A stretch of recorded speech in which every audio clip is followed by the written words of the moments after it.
Dawsonville, Georgia, the challenger, Bill Elliott.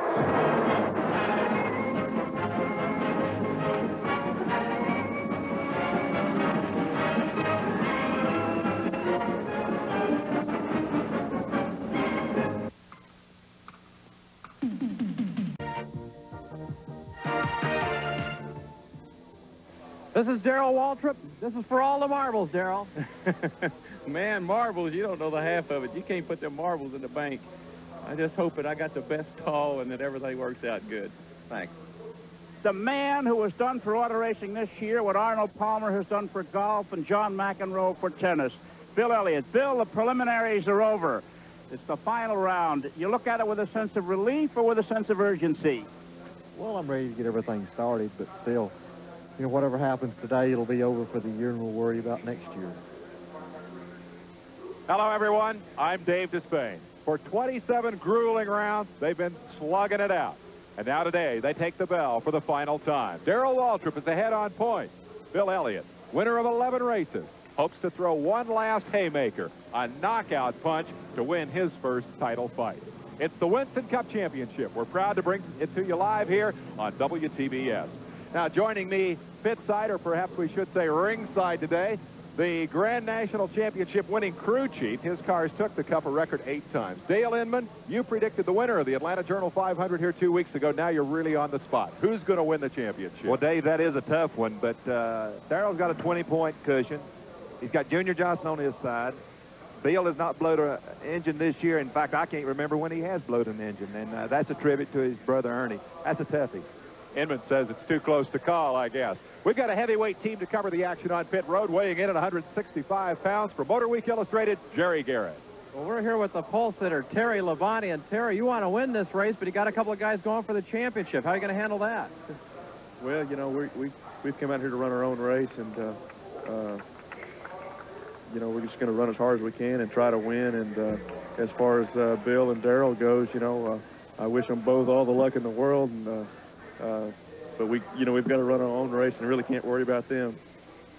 Okay, well, there's a lot going on out here today, and Chris Economaki is with a driver on the outside of the first row. Tim Richmond in car number 27. Tim, a front row start. We know you want to win the race, but everybody's focusing on the championship. When you see a number 9 or number 11 in your mirror, will you do anything different today than you might have done a year ago? No, I'd probably do the same thing, Chris, and that's keep them in the mirror instead of out in the windshield. But I definitely, if it comes to tight quarters with either one of them, I'll definitely, you know, do my best to stay away from them and not hinder their chances one way or the other for the championship. I'm just glad to be on the front row. The best seat in the arena today, way up topside, and describing every punch from there will be our expert commentary team. Benny Parsons, former Grand National champion, and calling the play-by-play, Ken Squire. Well, thank you, Dave. I think the front row really says it all. Not only is it a heavyweight championship, but it's 40 men in the ring for a losers leave town main event here today. That front row with Terry Labonte, he has already said, Benny, that in this event he would respect those guys. He'll race them hard, but he'll give them all the room they need. But I think there's some other fellows out there who's not going to give them the room they need because they desperately need to win. A fellow who really needs to win is starting outside foe, Tim Richmond. Hasn't won a race this year, going to a new team. There's a lot of incentives that he could pick up if he could just win today. Ricky Rudd, beside Darrell Waltrip, hasn't won a race this year. He needs to win. And Bobby Allison is qualified 6th. His previous best finish this year was 3rd. He desperately needs to take one home. So there's a lot more riding than just the championship in this event. That's all true, but the championship is the real issue today, a $250,000 issue. We're going to play a little board game called If the Race Ended Now. It's a game with 2 players, Darrell Waltrip, Bill Elliott. The players don't start even. Going into the race, Waltrip has a 20-point lead. These numbers represent the point difference between the challengers. Let's say, for example, that Waltrip from the 3rd starting spot leads the first lap and gets a 5-point bonus. He's going to move up, and that's a 25-point spread. That interval will change throughout the day across the board. That interval will decide the Winston Cup Championship. It's a board game called If the Race Ended Now, and we're going to play it all day long. Now, let's take a look at the starting lineup for the Winston Western 500.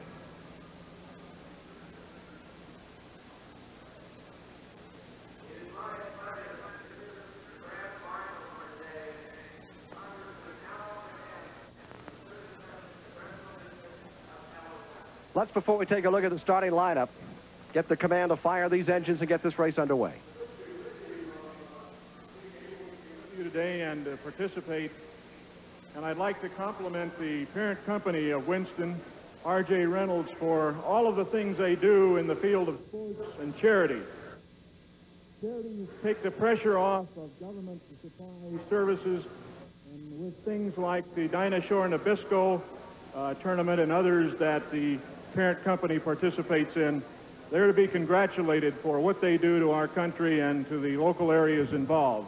And now I understand we say the famous words, is that correct? Gentlemen, start your engines. There's the command. 40 cars grumbling to life. Dave Marcus is New York and Lake Speed of Jackson, Mississippi. In row number 7 as they roll out around this 9-turn course.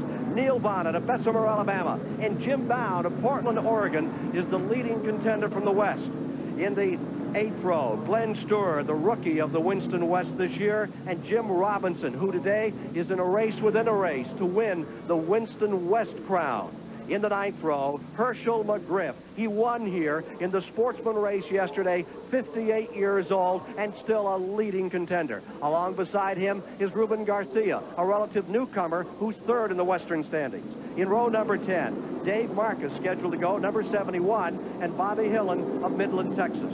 Row number 11, it's the 2-time winner in 69 and 72, Richard Petty, and Buddy Baker is there. Row 12, there you find J.D. McDuffie making his 18th start in this race from Sanford, North Carolina, and Greg Sachs out of the state of New York.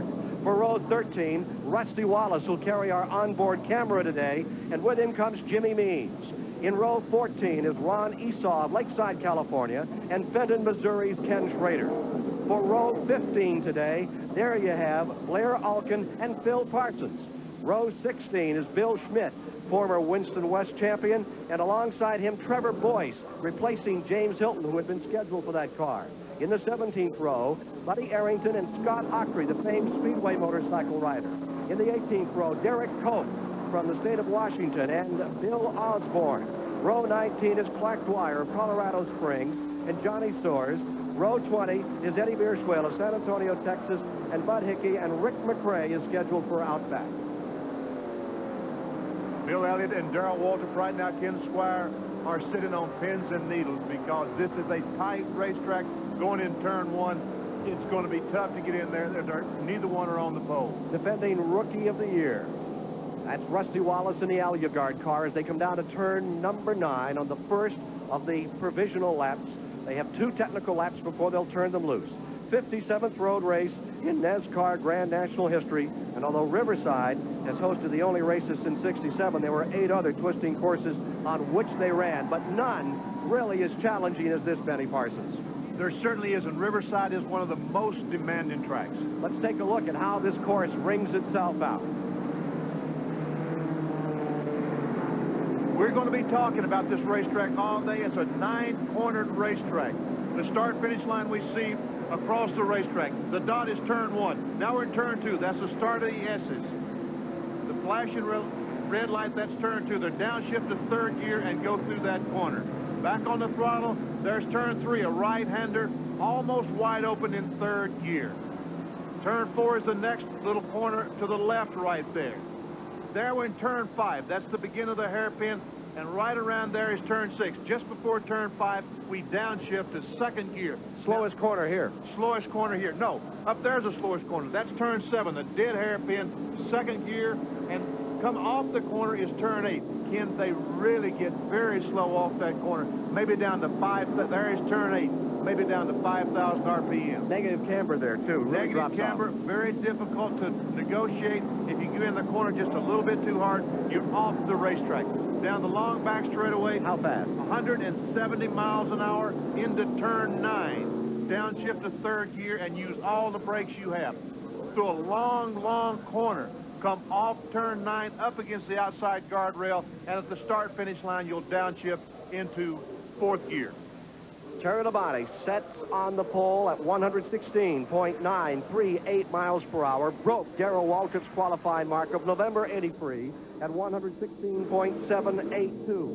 New record 1 minute 20, 658 1/1000th of a second. Give it to Labonte in car number 44. Field organizing for a start here at Riverside, California. 28th and final race to decide it all. $250,000 from Winston to win this championship today. 120 for second place, and that really tells the story.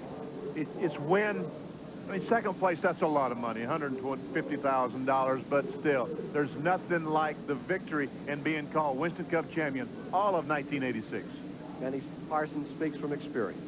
Very true. All right, field is into turn number 9. Ladies and gentlemen, here it is. Live on the Superstation, the showdown for 1985. The Winston Cup competition comes down to this event. 119 laps, 311.78 miles, 500 plus kilometers here today at Riverside, California, to decide the championship for the year.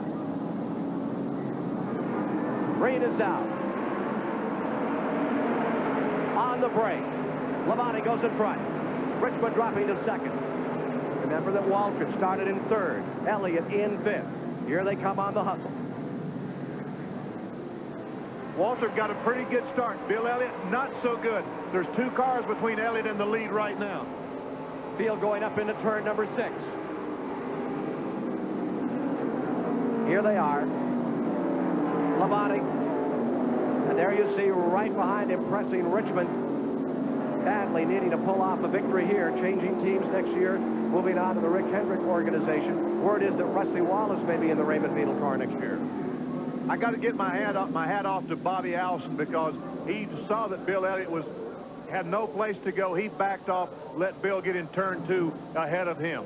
2 previous champions really stated right up front they were going to let these guys go race for it today. They are going to, all these fellows are going to let Darrell Waltrip and Bill Elliott settle this thing on the racetrack. Labonte said, I'm not going to be the one to get in their way. Guy who won the championship a year ago. A lot of sportsmanship with a lot of money at stake. All right, coming around to end lap number 1 at Riverside, California. Give the lead to Terry Labonte. He's up in front, the Texas runner. Then the Ohio veteran is in second, Tim Richmond. In the third, Waltrip. Running in fourth, Ricky Rudd, still in fifth. That is Bill Elliott, and it's side by side for 6. Harry Gant right there knocking on the door with Bobby Allison. Harry Gant was going across turn 1, across the bridge on the outside. Not the place to be, but he made it work for him. Remember at the outset we mentioned Allison has had one really super finish this year. That was here when he finished third at Riverside. These 2 cars we're watching right now, Terry Labonte and Tim Richmond, both these fellows get around this racetrack as well as anyone here. They are dominant at this racetrack. Now here's that very tricky number 8 turn, and you're following Darrell Waltrip. Letting things get smoothed out a little before he makes any fancy moves on this racetrack. He knows he comes in here with that 20-point advantage over Bill Elliott in second place as we begin this competition. And we talk about Bill Elliott and what he's got to do to win and lose. Darrell Waltrip has talked about he's going to keep an eye on Bill Elliott. Ken, if he can look at him in the rearview mirror all day, he can't lose. As you saw at the outset, 4,141 points to 4,141 to 4,121 between those 2 top contenders. Here are the leaders in the race. Ken, the thing to keep in mind as we play our board game down here, and as Benny Parsons was just discussing, what each driver has to do. There are a million permutations, but the one point to remember is that if Darrell Waltrip can finish first or second today, he can lock up the championship no matter what Bill Elliott does. Now, obviously, to get to the front, he's going to have to beat these 2 Chargers, Terry Labonte and Tim Richmond. They're 2 of the toughest guys in the business to get around, especially here at Riverside. The man on the move is Harry Gant. Gant has pulled up into 6th position. He's closing on Bill Elliott in 5th. That is so true. I looked as they went by. Harry Gant right on the back of Bill Elliott. He is definitely on the move. And as we watch Terry Labonte and Tim Richmond going in turn 7. Labonte's lap at 112.8 miles per hour. Labonte was talking about how coarse this track is now. It's going to wear on these tires. There you see Bill Elliott in the 5th spot, and right behind him is coming car number 33. There you see it, the green and white colors. The bandit on the move, Harry Gant. Harry Gant had a very poor qualifying run, qualified 8th, but he looks like his car is better than that. But remember, he had a great run out here in the month of June in this race.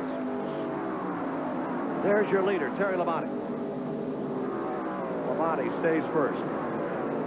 Tim Richmond staying second. Around this big fairgrounds corner here, turn number 9. Actually, there is no turn number 7 that they use today. They go right from 6 to 8, bypass 7. Now, Bill Elliott is closing up on Ricky Rudd. A couple of the Fords getting together here, and we have a skirmish a little further back in the field as Elliott begins to feel some heat from the Harry Gant automobile, and he closes up on Ricky Rudd. Right now, Ken, we're starting to see the chassis take over and just how well these cars are set up. The first couple of laps while the tires are cold, it's hard to tell who has the advantage. Darrell Waltrip let the cars get away from him the first couple of laps. Right now, he's closed back up on Richmond, as we can see him going in turn 7, only a couple of car lengths behind. And we should point out for you racing fans that the tire rule has been pulled for today. Yes, the people who are avid fans and realize that NASCAR has a 2-tire rule that has been lifted. The competitors can change 4 tires at any time they choose. There's Terry Labonte at number 44, drawing away now, getting a little bit of an advantage over car number 27, Tim Richmond right there. Waltrip lies in third, and he knows that all he has to do is stay in front of that number 9 car. Elliott's got to do some moving. Bill does need to get going, but we're very early in the race. We've only completed 3 laps so far. He has plenty of time. There you see the interval as they come around, coming to the line to complete lap number 4. Now here comes Bill Elliott making a move. He may try to put a pass on Ricky Rudd up here. He tried the last time in turns 2 and 3, and here's Elliott trying another time. You see him getting out there, making a run on Ricky Rudd as they come up through the S's. Bill Elliott trying to pick up a spot here as they come up for turn 6. As they came across turn 1 across the bridge, Bill moved over out of the mirrors, Ricky Rudd's mirror, hoping that Ricky would let him have the spot. Ricky chose not to, because as we mentioned at the top of the show, Ricky Rudd is a young man who needs to win today, as probably as bad as Bill Elliott. All right, let's watch them down the straightaway. Watch the horsepower match between those two teams. There's Richmond. They both are by Richmond. Everybody's going by Richmond. Richmond falling back. Richmond falling further back now. He's back into the 8th position as Earnhardt also takes something amiss on Tim Richmond's car. So, with 4.5 laps complete, the leader continues to be Terry Labonte, and we have a new second-place man in Ricky Rudd. Okay, down here in Bill Elliott's pit, and everybody, there are 26 uniformed people in this pit. There's something apparently in the transmission of the shifter linkage, the driving mechanism. They're all over the car here. It was smoking when he came in. It's a bad sign for Bill Elliott in this quest for his first national championship. He's moving the gear shift lever back and forth, back and forth. It's apparently in the transmission. Bill Elliott, the winner here in 1983. I could tell by the way he was moving that shift around, there's nothing there. It doesn't go in gear. It's like that the rods have fallen off the transmission or something, but I don't know what it is in the transmission. That happened in the 6th lap. They are now working the 7th.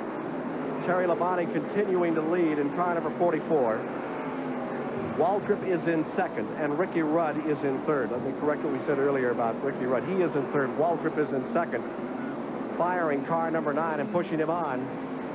And he's going behind the wall. And they're really not rushing back to the truck. The crew is just slowly walking back over the wall. I think they're calling it a day. It may be a 1-round knockout. What a sad moment for the folks from Georgia. Bill Elliott, early in the going, came down that long straightaway and all of a sudden was overhauled by 4 or 5 cars. We see Kyle Petty. That's the Ford in front of Terry Labonte is Kyle Petty. He has made an unscheduled pit stop, and he, in fact, is going a lap down right there. Let's go to Dave Despain. Well, if the race ends now is the name of the game, and if the race ends now, it's a runaway. Bill Elliott barely got off the line. He'll perhaps be credited if he stays in the garage with 40th place in the race. And if Darrell Waltrip stays anywhere up near the front, he's going to win this championship by 135 points. Waltrip can mess around all day. He can lose positions. He can fall back in the field. He can get back to where he started, and he's still $250,000 richer unless Elliott can get that thing out of the garage. He will be a gear shift lever. Apparently the shifter linkage or something is not operating. He seems to be quite calm, quite businesslike, and he's not showing any signs of disappointment. It's really a tough break for this great driver. This isn't over. We're watching part of the crew from our position, the start-finish line, running as fast as they can to the Bill Elliott truck. And they took with them a cart, and apparently they're going to try to get him back in the race. I suppose they're going to change the transmission, put a new transmission in the car. There you see the Elliott car. And as we watching those things, Terry Labonte, Darrell Waltrip has closed up on him. When Bill Elliott had his trouble, it looked like that was Darrell's cue. Hey, let's go to trying to win this thing. And he has gained on Terry Labonte. 5 out of the last 9 championships have been won by Junior Johnson cars. Make it 6 out of 10. I've always thought if you had Junior Johnson in your corner at the end of the year, that's worth an extra 50 points. Junior, one of the very, very best at making a car that will run all day. Very, very durable automobiles. And look, as he comes off turn 9, just a few more car lengths closer to Terry Labonte. Battle for the lead. Car number 44 in front. Labonte. Here's Waltrip closing. Darrell Waltrip on the move. Will this be his 3rd championship today? He could still have a problem, a malfunction here today. And if he has to sit it out for a while, we know that the number 9 crew is going to make a determined effort to get Bill Elliott back in here and score whatever they can. They're going to try to get him back in and score how many ever points they can. But right now, they really have an uphill battle. We're watching the Elliott crew, and they're hand carting back new transmission pieces for that car as we watch Waltrip closing on car number 44, Terry Labonte at turn number 8. These are 2 good road racers, and we should point out that we're rather saddened by the fact that Bill Elliott is not here for a lot of reasons, and one is he's proven himself to be such a masterful road racer. Elliott went into an IMSA race with Lynn St. James, and this stock car driver turned the fastest lap of the day. Now look at Waltrip on the drive. He's up on Terry Labonte. Use the draft and the slingshot to pass him. Going in turn 9, Darrell Waltrip is the leader. If he can just make it back to the start-finish line in front, he picks up 5 bonus points. Darrell Waltrip, who first became a real contender, 1979, Ontario, California. He came into the last race leading by 2, lost by 11 to Richard Petty, was heartbroken. This year, his attitude, much different. And pulling away now is car number 11 on 44. Ricky Rudd stays 3rd. Harry Gant is in 4th. Dale Earnhardt is in the 5th position. Maintaining 6th overall in the race is Jeff Bodine. In 7th is Allison. 8th is Neil Bonnet. 9th is Lake Speed. And having fallen back into 10th position from the outside of the front row is Tim Richmond. Let's go back to the garage area. What you're seeing on camera here is a transmission they're going to put into Bill Elliott's car. The interesting thing is there are 4 men underneath the car. People from the next pit, Ricky Rudd's Motorcraft pit, have volunteered to help with parts and supplies and so forth, should he need it. It's a great feeling of sportsmanship that's going on here in the pit today, but such a sad moment for Bill Elliott, who shows no emotion as he sits in the car. His only concession to being there was to loosen his seatbelts a little bit just a moment ago. Back top side. Dale Inman, when you're in a situation like that as crew chief, are you thinking about what's gone wrong, or are you thinking about the championship? What are you focused on, and what are you trying to keep the guys focused on? Well, right now, they're heartbroken, and they know it's a losing cause, but they're going to give it their best shot to get the transmission back in as quick as possible and get Bill back out there. But Darrell went up and done what he needed to do. He went up and led 1 lap, and now Terry's passed him back, so he's got that 5 up bonus point. So Darrell's got everything in hand right now. How long would it take to change that transmission, minimum? I would say anywhere from 15 to 25 minutes, according to how much they have to take the tailpipes off, the drive shaft out, the linkage off inside. And it's not an easy job, and everything's hot, so they have to hook the coolers back up. It's a pretty big job right now. Quick note on Tim Richmond, who fell off the pace from the outside pole and is back in 10th spot. He had to change a transmission this morning, but they say the problem with that car is not the transmission, but that the motor is missing, and that's what's dropped Richmond off the pace. Bill Elliott waiting, hoping that he can get back out there. What he needs now is a problem for Darrell Waltrip that will put him in the pits for many, many laps. Waltrip's problem for the moment is this man, number 44, Terry Labonte. He lost an engine here on Thursday, changed engines, and came out with a machine that set a new record. And it's the same engine he's using now, with which he qualified 4th at Atlanta. Here he is. He's moved back around. Darrell Waltrip another time and draws away by 10 car lengths. Do you think Waltrip is kind of waiting on it? He's proven he can go up there, or is Texas Terry really giving him some of that Texas stuff? I'm a little confused right now, Ken, to tell you the truth. When Waltrip went up and passed Labonte, I thought he was going to try to win the race. What the heck? Bill Elliott's had a problem. Why don't I just go ahead and win this thing? But he only led one lap, and Labonte passed him down the back straightaway with ease. Maybe Darrell is just taking it easy right now. Maybe he's got a problem. You're watching Terry Labonte now leading in the Western 500 here at Riverside, California. He won here back in June over Harry Gant and Bobby Allison. And there Rudd goes by Darrell going in turn 2. Ricky Rudd goes by on the inside. And here's another man moving up. Gant closing. Gant is closing on Darrell Waltrip, and you wonder if something may be amiss on car number 11. If something's not wrong with the 11 car. Here they are for turn 6. Waltrip is there. Gant right behind him. And there you see Dale Earnhardt, number 3. Largest crowd in years is here at Riverside. Almost had to hold the race a few moments. There were so many folks coming in. Here's Gant on the inside taking another spot. Here comes Earnhardt as Waltrip falls further back. Maybe he's just taking it easy, but we'll have Jerry Garrett over there to check on that story with Junior Johnson in a moment as we watch car number 33 on the move. Harry Gant goes into 3rd. Dale Earnhardt goes to 4th. Darrell Waltrip falls to 5th. Bodine is in 6th. Bonnet is in 7th. Allison is in 8th. Lake Speed in 9th. Tim Richmond 10th. Richard Petty 11th. And Ron Bouchard currently in 12th. Harry Gant continues to be the man of the move. More from Riverside live shortly. The Riverside International Raceway. You're riding live in the 21st car, the Alugard car of Rusty Wallace, as he approaches turn number 6 before a record crowd. There he is, Rusty Wallace, in car number 2, headed down for turn number 8. This is the stickler. This is a problem, mate. As you mentioned, off cambered corner. Right now, the car is just trying to slide off the racetrack. And I thought Rusty was getting a little out of shape. That's the scoreboard blocked our view. We really couldn't tell. All right, here he is down in that long back straightaway. You can really wind it up. Over 175 miles per hour, heading for the bridge. He just shifted in the 4th gear. Down under the bridge is a bump right there. Car really settles down hard, wide open. Right now, 170 miles an hour. And you don't lift on that corner. No, do not lift. Now he's on the brake real hard. Downshift to 3rd gear. We saw that through turn 9, all the way through the corner in 3rd gear. That's right, where Terry Labonte broke his leg few years back here in this very race. Crashed so hard. Oh, he got off the corner, got in the dirt a little bit. Got him a little bit too high coming off turn 9. Rusty Wallace in the Alugard car, one of the competitors for the up-and-coming award today, given by Nationwide to those drivers seeking their first Grand National win. $1,000 bonus in equipment from Nationwide. Currently in leading that is the Nationwide car, Lake Speed. And running second in that is Jim Bound, that fine West Coast runner. And right now, we see Ricky Rudd come in the picture. He has gained on Terry Labonte. Rudd having an excellent run today. There you see the number 44 in front, and the Ford is closing all the time on Terry Labonte. Terry Labonte won his race here this year on this track. Some guys just naturally take to road courses and do so well, and some people never can get the hang of it. And Terry Labonte is one that took to road course racing like a duck to water. He has been the car to beat here the last 3 or 4 races.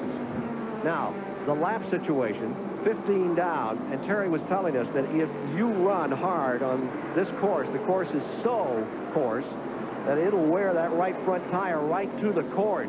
And that could be a problem here today. It could be. That's one reason NASCAR lifted that tire roof. Here's Dave Despain.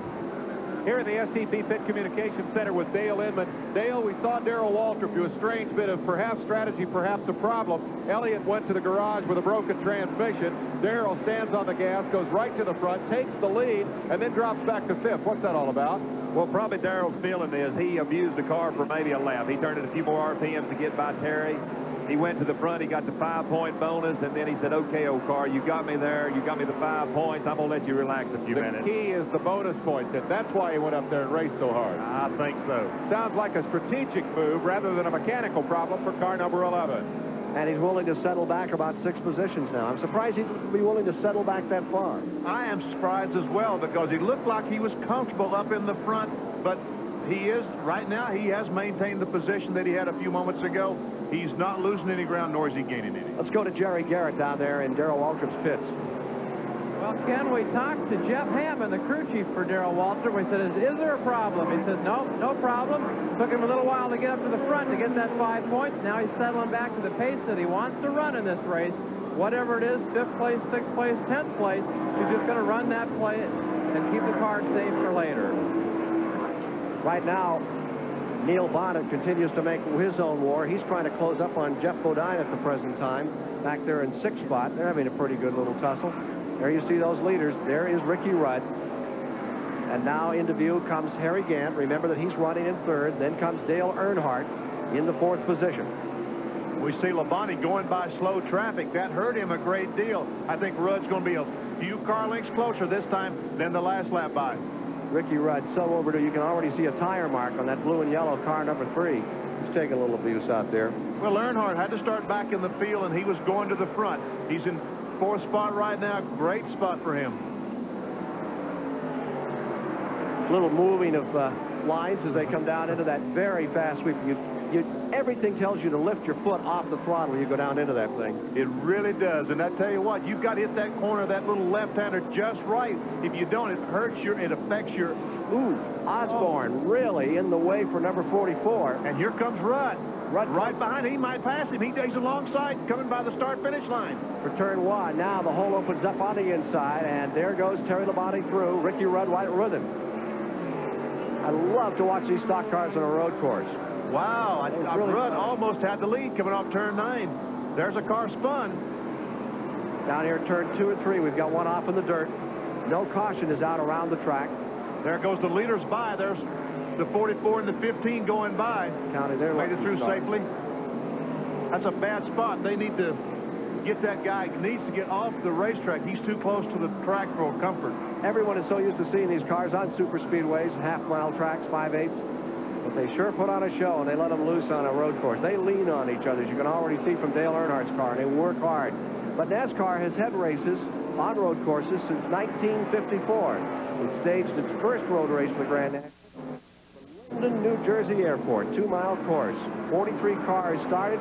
Old sprint car star came home first. Al Keller. You know what he drove? No. A Jaguar, of all things. For Paul Whiteman. Remember they called him the king of jazz? That was yes, some I remember Paul Whiteman having some race cars. Yeah, he sure did, and Al Keller won that race. It was the only Grand National race won by a non-American product.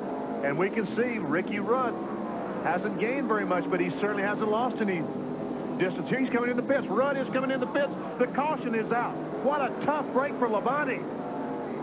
Here comes number 15, Ricky Rudd in. This is a tremendous break for him. Rest of the field on this big 2.6-mile, 9-turn course, circulating around. Dale Earnhardt took the advantage. He jumped onto pit road. Bodine has come in. Waltrip is in.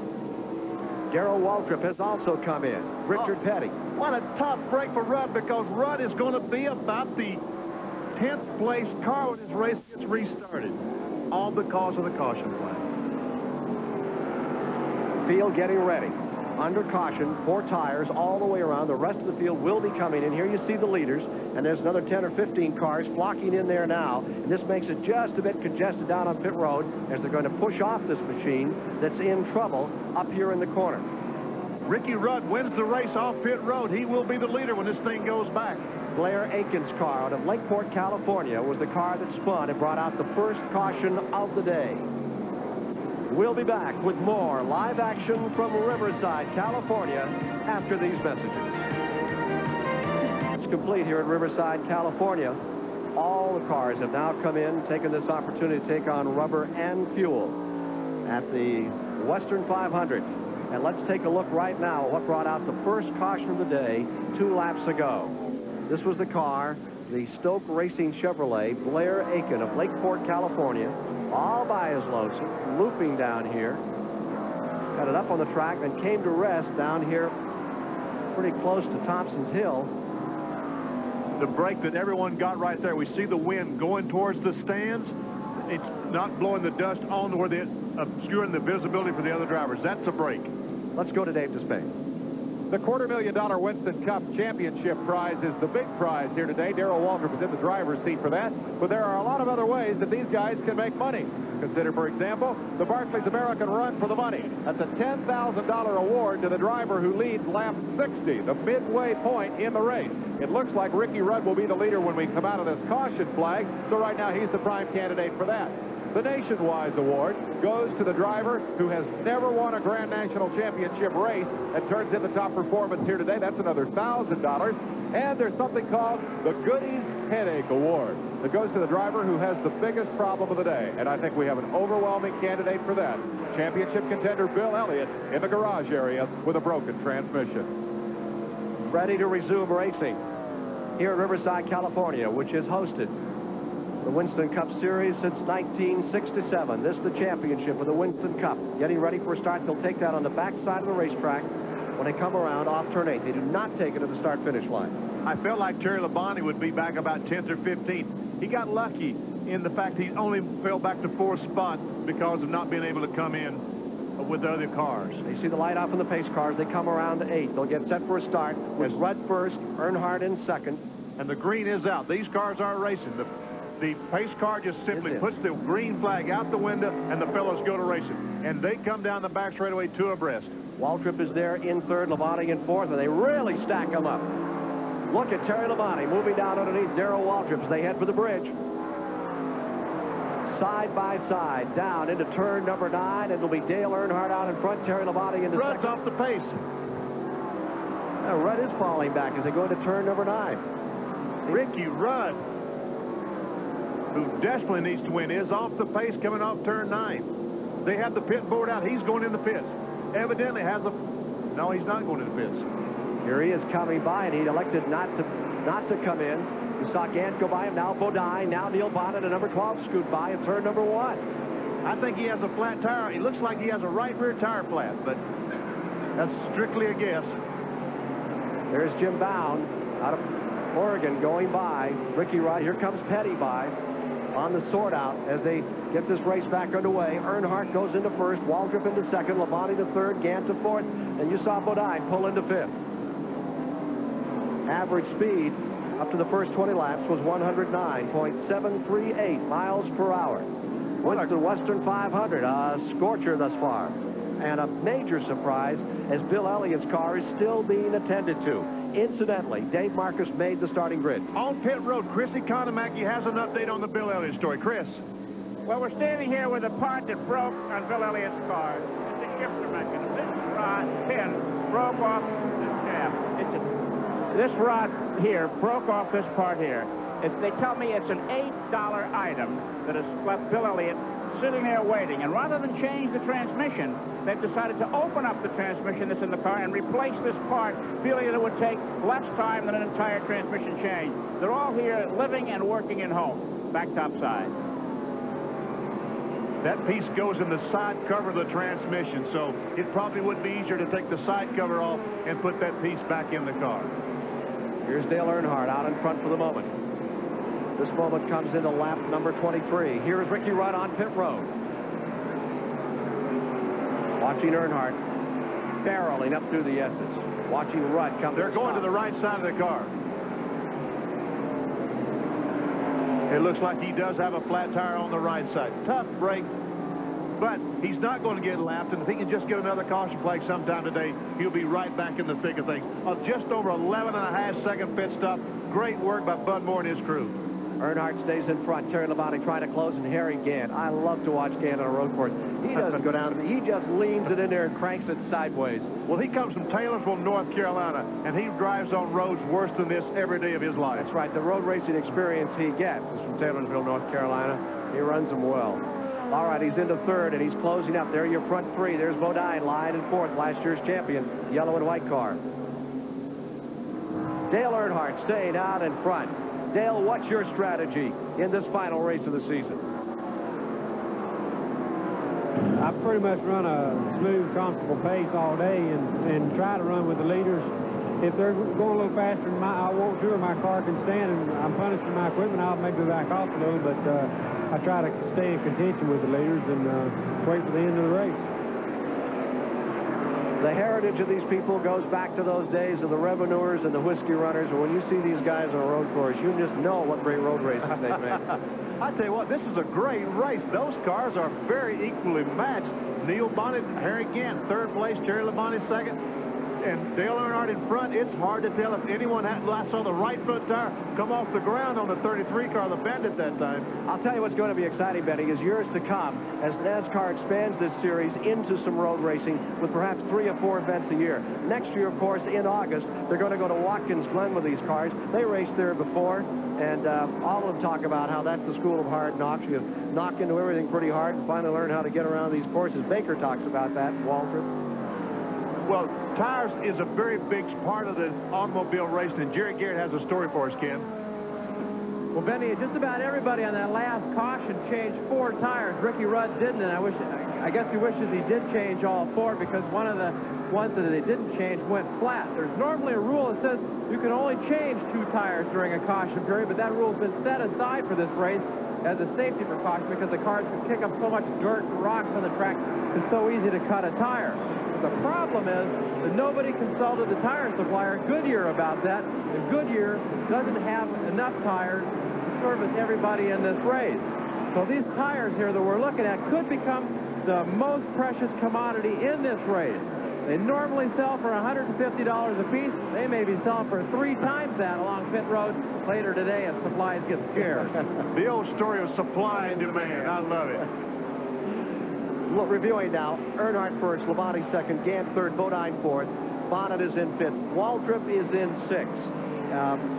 Gene Granger in Grand National Scene recalled Bobby Isaac, who never said much, but when he said it, he really nailed it. He said, there's a time to race and a time to pace. And I think that may be what Waltrip's doing right now back there in that 6th spot. Jim Bound is up to 7th, Richard Petty is in 8th, Bobby Allison in 9th, Tim Richmond 10th, Lake Speed 11th, Bobby Hill in 12th, Herschel McGriff 13th, Bill Schmidt making a good run in 14th, and Glenn Stewart 15th. There's a pass for the lead going in turn 9. Labonte passes Earnhardt and has the lead going in turn 9. So Terry Labonte continues to show a lot of muscle out here. He's retaken that lead now on 3 occasions thus far in the race. Dale Earnhardt relegated back to the 2nd position of the time. But it's a long way from over. 119 laps make the difference today. And here you see how tight they're running in this Winston Western 500 to decide the national championship. More live coverage on the Superstation coming up. Out here on the edge of the desert, the road runners are frisking around at the present time, led by number 44, Terry Labonte. But the Coyote sits back, licking his chops. Darrell Waltrip aimed toward another national championship with $250,000. Here you see Terry Labonte out in front for the moment, with Earnhardt second, Gant third, Bodine fourth, and Neil Bonnet in fifth. Tonight, catch up on all the latest sports news and scores as Nick Charles and Kevin Christopher host the sports page right here on the Superstation. It's at 10:02, and special tonight, the special guest is the baseball commissioner, Peter Uberoth. See it tonight. Now you're with the in-car camera. The Al Yagard car, Rusty Wallace out of Missouri. He's moved from 21st up to 17th position as he continues to challenge. Here he is rolling through traffic, back through turns 1, 2, and 3. Headed up there, you can see those big bleachers up in front of him as the Al Yagard car continues to close and move through the field. We just saw him go down to 2nd gear to enter turn 5, right on the back of, I think that's Ruben Garcia. 2nd gear off turn 6, and he will run 2nd gear all the way across that short straightaway to turn 7. Terry Labonte staying up in front. He won here early, and there's Kyle Petty getting lapped. Let's go to Chris Economaki for this late update. Okay, Bill Elliott's car has been repaired. They fired up the engine. He's got it in reverse, and he's backing up pit road and will re-enter the competition in a matter of moments. A crowd, hundreds of people stood around the car for more than 30 minutes while the repairs on the transmission were effected. Now he's being waved out on the track, and there he goes amidst a great cheer of the people here. Back to the top side. Elliott coming back on. We'll check the number of laps down for you. Tell you where Bill Elliott is as he rolls back out. Well, he is the sentimental favorite of America as he comes back on the course here at Riverside, California. The challenger who's done what no one has done, taken 11 races this year on the super speedways. I think the big point has been, though, with the short track performance. It goes right back to Richmond, Virginia, when he had that terrible crash. They built a special short track car. They lost it at Richmond. Then he crashed at Rockingham. There's a battle a little further back of the field. Cars number 3 and 33 in the second position going at it here. But that short track program hurt them a bit as much as anything. And, you know, you don't win the championship unless you win at least one short track race in a year, right? Well, that's exactly right. Darrell Waltrip, though, this year, he usually dominates the short tracks. I think he only won one short track race this year. So it wasn't a good year for both contenders on the short tracks. When you look at those numbers and you see 11 wins for car 9 Elliott and 3 wins for Waltrip, you would think that Elliott would be upset. Elliott said again the other day, I'm satisfied with the point program. Darrell Waltrip's still the man that says it should be changed. Darrell Waltrip is the fellow who's going to benefit from it. He's the fellow who said it needs to be changed. And I think, yes, why would Bill Elliott not be the champion, having won 11 races? But yet, if Elliott had gotten bonus points, we come to Riverside, he already had the thing wrapped up, we probably would not have had as many viewers. And I like to see people watching our races. All right, you're seeing a great fight right now as you watch Harry Gant close it again. Had a pretty good year. He lies third in the points. He was right in it. Well, he had devastating problems at Atlanta. Made that great run at Rockingham that you saw in the Superstation as he drove it sideways around that thing lap after lap. Now there's Jeff Bodine, and right behind him comes Neil Bonnet. And you see as they come through, they're in 4th, 5th. Waltrip back there in 6th. I just happened to note that Bill Elliott spent 34 minutes and 39 seconds in the pits. There we have the Nationwide's up and coming awards. The leader right now, and that is Lake Speed, who drives the Nationwide's car. He is currently in 9th place. In 10th, Jim Bound, out on the West Coast. 11th, Bobby Hillin Jr. The Chuck Bound car, that is the brother of Chuck Bound, who runs up in the Northern Tour. $1,000 to a non-winner, one who has never won a Winston Cup race. Merchandise from the Nationwide folks across America. Number 44, Terry Labonte is still there. Will he make it 2 straight? Labonte's coming off turn 9 and going in turn 9 a while ago. Neil Bonnet just passed Jeff Bodine for 4th spot. A great run for Bonnet today. There, he comes off the corner, and there's another car. Bill Elliott trying to pass both those cars. Bill Elliott's not giving up one bit. He senses it's still early in the going, and there's been no attrition to speak of. He tried to get inside Bodine going in turn 2. Bodine would not give him the room. He had to fall back. Bodine's tough to deal with. Hard racer. And one of the cars that Bodine grew up in, the modifieds, you had to be tough because those cars are so close. If you give an inch, you lose. And Bonnet runs right in front of him, and there's part of this throng that's gathered today in Riverside, California. Immense crowd. Now Elliott gets an inside shot off turn number 6, coming into turn 8. Remember, there's no turn 7 in this layout on this 2.6-mile course. And at the old turn 8 of Riverside, Elliott picks one up. Bill Elliott has 4 new tires on his automobile right now, so he should be able to run a little better than some of the other cars on the racetrack for at least 2 or 3 laps. But that goes away in a hurry, and it'll cost you 3 to 4 miles per hour in 4 or 5 laps. Exactly right. It does go away quickly. There, a shot from Rusty Wallace in 2nd gear. This is a short shoot between 6th and, you call it 8, turn 8, at the off-camber corner. But he has to get right to the inside, as we can see. Now, down the back straightaway. He's shifting to 3rd gear. Should be shifting to 3rd gear. Right there. Down 3rd, all the way down. About the time... Now, dropped it into 4th gear. And that baby is humming right now. Rumor is he'll be humming in a new car next year. Let's go to Dave Despain. We're at the quarter pole here at this Winston 500 as the drivers have completed lap 32. And remember, 60 represents halfway. The run for the Barclays money, well, indeed, it looks pretty good. The halfway award of $10,000. Got a good 3-way battle. That's your approximate interval on the racetrack right now. Terry Labonte won it at the Rockingham broadcast here on WTBS. Dale Earnhardt is the previous winner. Harry Gant has never won that award, and he could pick up an extra 10 grand today in the Barclays run for the money. Let's go over and play a quick game of If the Race Ended Now. You know the problems Bill Elliott's had. He's way back there in the pits. We estimate him at 40th position on the racetrack right now after spending nearly a half hour in the garage getting a new transmission. Darrell Waltrip running up here in 6th place in the race. If the race ended now, Darrell Waltrip would win the championship by approximately 132 points. 32 laps have been completed. Terry Labonte stays up in front. Here he is, lapping machines. Chastain out in front of Earnhardt in second. Harry Gant in third. Neil Bonnet in fourth. Jeff Bodine in fifth. Richard Petty in sixth. Bobby Allison seventh. Waltrip back to eighth now. Well, he's really playing it cool out here today. You know, with the exception of 1979, when Petty overcame Waltrip at Ontario, California. In each previous season, the man leading going into this race has won the title. It looks for the moment like that's the way it's going to be today. It does look that way. Well, you know, when you're leading the title, you have to take it easy, as Darrell Waltrip is doing today. And this racetrack is a track that lends itself to a driver who does take it easy, who is super smooth. And that's a driver on the screen, Terry Labonte, who is super smooth. One reason he's leading the race right now. There's Bill Elliott, another great, smooth race car driver. And we can see that those new tires, he's able to gain on the leaders. He's gaining on Labonte, also Harry Gant, and Dale Earnhardt. We'll have more live action from Riverside, California, as we follow the exploits of Terry Labonte, Darrell Waltrip, and all the Winston Cup stars after these messages. Here, he just dropped into the high. Probably he's downshifted at about 140. Now he's probably down to 125 miles an hour, and he'll get up to about 130, 40 miles an hour through the S's. And if you get off here, this track will really bite you. It can really hurt you here. This is where we can see if you get off the racetrack, you go straight in that concrete wall on the left side. This is turn 6 we're entering. Where you see all the people. This is where Joe Wither was killed several years ago. Tough, hard turn. Down into turn number 8.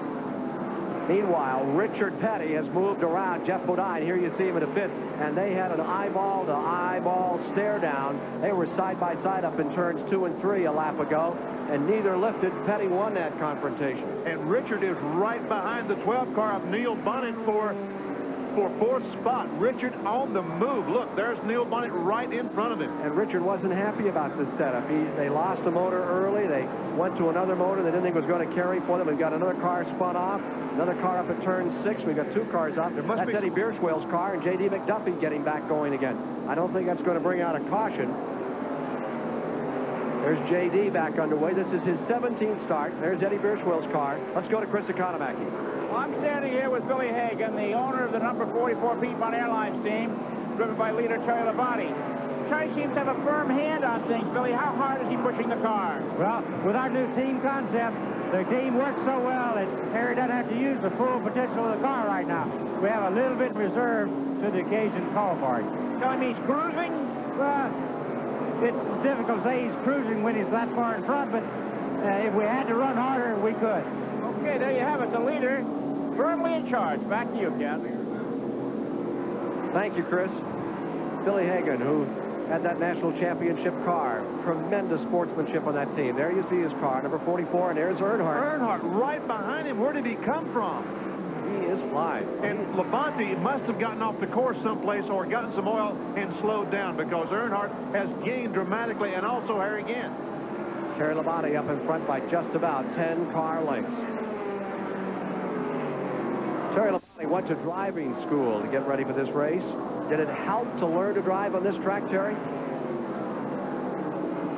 I'd have to admit it. I believe it did help me a lot. I think the biggest thing it helped me do was become a lot smoother since I've been to that school, and concentrate on being smooth and easy on the equipment and being able to run faster.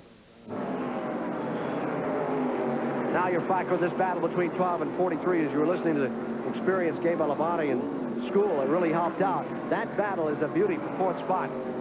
There's Richard Petty. He's getting stronger by the race these days. He is getting very, very strong. He is coming on. This is for 4th spot. Neil Bonnet, a great run for him, currently in 4th. Richard trying to overtake him down the back straightaway. And there's Jeff Bodine for 6th spot. Oh, Richard seems like he's off the pace. No, sorry. Richard Petty is running this race today with a borrowed engine, and the man who will be his crew chief next year, Dale Inman, is with me. Dale, any reason for that engine borrow this morning, that engine swap? Well, they had a little bit of trouble with one of their engine with the curb car, and then the other one wasn't quite strong enough, and Buddy Baker, a real good friend of Richard's, and Robert Harrington got together, got their heads together, and offered to let Richard borrow an engine. It seemed to be a little bit better, so Richard run in the race today. I think, you know, my hat's off to Buddy for looking out for an old friend. And an old teammate. They used to run together as teammates. And an old teammate, right. A borrowed engine for Richard Petty, and it's serving him very well right now as he does battle with Neil Bonnet. 1969 and 72 champion, closing up on Neil Bonnet. And right behind Richard, if we can see him come in the shot, that car right behind Richard Petty is Bobby Allison, another car on the move. And of course, Allison really can run a road course. He is exciting. Watch Allison in turn 6 close up on Richard and the 12 car of Neil Bonnet. Again, this is the battle a little further back in the field for 4th position. Now, Richard almost got underneath Neil Bonnet on this corner the last time. Around turn number 8, down the long straightaway. Here comes Allison. Now, Allison is running a Stavola Brothers motor in car number 22 today, and next Tuesday there's a press conference, a week from Tuesday, and I think that's when you're going to hear that Allison joins up with the Stavolas for 1986. Well, I tell you, the Stavola brothers have some engine builders who used to work for me, both Ronald Perrier, the chief engine builder, and the Allman brothers, Herman, Keith, and Earl, all worked for me at one point in time, and they definitely know how to build some good engines, as witnessed by Bobby Allison's run today. Don't forget that Richard Petty here in number 43 closing on Bonnet in number 12 has been running on road races since way back, 1963, when he was at Bridgehampton, New York. They run across some traffic, and it's causing a problem for him. Eddie Birchwell did not realize that Neil Bonnet was right behind him. Richard Petty, what do you think the biggest disadvantage is at Riverside for you as a driver? Well, I guess the biggest thing I dislike is the daggum far away from home more than anything else. But the big disadvantage, I guess, is that we don't run the road courses but a couple times a year. And I'm just not a road racer, I guess. So from that standpoint, then, you know, I don't really like running on road courses that much. But it looks like if I'm going to keep running, I'm going to have to learn. And there's more to come. That new L&R series that NASCAR's developed. Oh, car number 45 loops, spins, comes to a halt. Let's see if they're going to bring out a caution for Rick McRae. Bobby Kennedy took over in McRae's car today out of Thousand Oaks, California. Car lying just off the track. And we can see just how close he is to the racetrack. Those cars are just missing him by, it looks like, just a few feet as they go by. He's right off the apex of that turn, trying to get it fired up. That will bring out a caution if they can't get him out of there. Only twice has the point lead changed during the final Grand National race of the year at this time. First time was 1956 when Buck Baker pulled past Herb Thomas that year to win the championship. Thomas was seriously injured at Shelby, North Carolina a couple weeks before the season ended. And the second time was that 79 incident when Petty slipped by Waltrip in Ontario, California. It does not look like it's going to happen that way today as Darrell Waltrip continues to run in 8th place. Well down is the Bill Elliott car after they've changed some parts of the transmission. And look at Earnhardt right on Terry Labonte's back bumper. There's another spin. And they say Petty has come off here. Richard Petty's number 43 back underway at turn number 6. But lost a lot of valuable time, and the caution flag is out. The caution is coming out. I wonder if they got some so oil at least Richard will be able to gain back up with Neil Bonnet, the other fellows he was racing with. Comes at a pretty fortuitous time for pit stops as well, as we get a second caution of the day here at Riverside, California. Terry Labonte continues to lead. 40 laps, have been 2.6-mile Riverside International Raceway. And if you think it gets active out here on the racetrack, take a look at what happened on pit road just moments ago. There is Tim Richmond, who came in on an angle. He backs up. Richmond pulls out. Can't get. It looks like somebody turned the blue light on at the Kmart. Nobody's getting a chance to move. Well, what happened was Bobby Allison and Neil Bonnet came into pits before Tim Richmond. Didn't leave him any room for his pit stop. So he just pulled. He double parked. And now none of them can get away. There's tires laying on the racetrack. There's people out there, and no one can get out of the way. There's Darrell Waltrip trying to get out. Meanwhile, here comes the car trying to get in. Mass chaos on pit road, ladies and gentlemen. we're getting a further report that in that, one man was hit, but there was a man injured. That someone, and you saw that can come up, that gas can, that one man was nicked down there. We're trying to get a further report on that right now. Well, I did see that. Here's Dave Despain. Dave? Center Dale Inman. Dale, that pit road is always a problem here at Riverside. It's kind of backwards for these crews. Why is that? Well, everything the left and right-hand turns makes us different, and it's like being right-handed all year, and all of a sudden you have to do everything left-handed. You go the wrong way on the car, and it's the same way as the driver's going the wrong way on the track. In other words, when the track runs counterclockwise, you're always working on the left side, but here it runs the other way, so you're going to work on the right side. Well, no, you work on the left side. Other way around. Anyway, it's backwards. Right. It's like being right-handed and having to do it left-handed. He said it right the first time, yeah. Moving toward the Barclays Award as they're pushing off that car, number 45, that Bobby Kennedy was driving. They did not get that car fired. So his car comes in. We're waiting for more reports from the pits. Jerry Garrett's down there checking on that story right now that we just mentioned to you. Let's go to Chris Economaki for the moment. Well, down here in Tim Richmond's pit, the feelings are very bad. Here's the fuel tank. One of the cars came into the pits and struck the man that was handling the overflow tank. He's being treated by doctors now. It knocked the fuel can out of the gas man's hand, sent the fuel can way up in the air, and back down on the track. And everybody in this pit seems to be really upset. Back topside. It's totally opposite pitting here at Riverside than what you usually do, and it's always a little riskier. Here's Dave Despain down in pit center. We're on lap 43 under a caution flag, and that's going to obviously scramble things up a little bit. It gives us the potential, at least, of a new winner in the Barclays halfway run for the money, the $10,000 award that will be given away here at the end of lap 60 to the leader of that lap. For the moment under caution, Lake Speed has gotten himself up to the front of the field. Terry Labonte and Dale Earnhardt have both been Chargers all day and have run up front. They are previous winners of that award. Obviously, when they throw the green flag, there's going to be a big scramble, and one of the incentives, one of the carrots out there dangling on the stick is $10,000 for the Barclays halfway run for the money. Meanwhile, the Goodies Headache Award, I have not seen any contenders yet to take the crown away from Bill Elliott, who's had the biggest headache of the day in the form of an $8 gear shift part. A championship to be decided here, and our congratulations to a championship that was resolved a week ago. Al Unser Sr. winning that fourth place finish last week over Al Unser Jr. by 1 point. That was great racing family, and they keep on proving it year after year. That was a dramatic race. I watched some of that on TV, and what a dramatic finish. 1 point victory. I felt like we might be able to get something like that today, and we still might. But it looks as though Darrell Waltrip has things going his own way. It'd be a hard pull. It would be a hard pull at this time. As Waltrip stays there, and it looks like he's babying this car, staying in 8th position, looking for his 3rd championship. All of the Junior Johnson team. The rumor keeps coming around that Waltrip wants to form his own team. I can't for the life of me understand why. All the pressure of owning the team and dealing with the press and getting the parts. He can really deal with the press and work with them and almost manipulate them as he wants to. And Junior Johnson can sit there and very quietly do all that strategy and all that planning and all that worrying, which has made Junior Johnson such a tremendous car builder.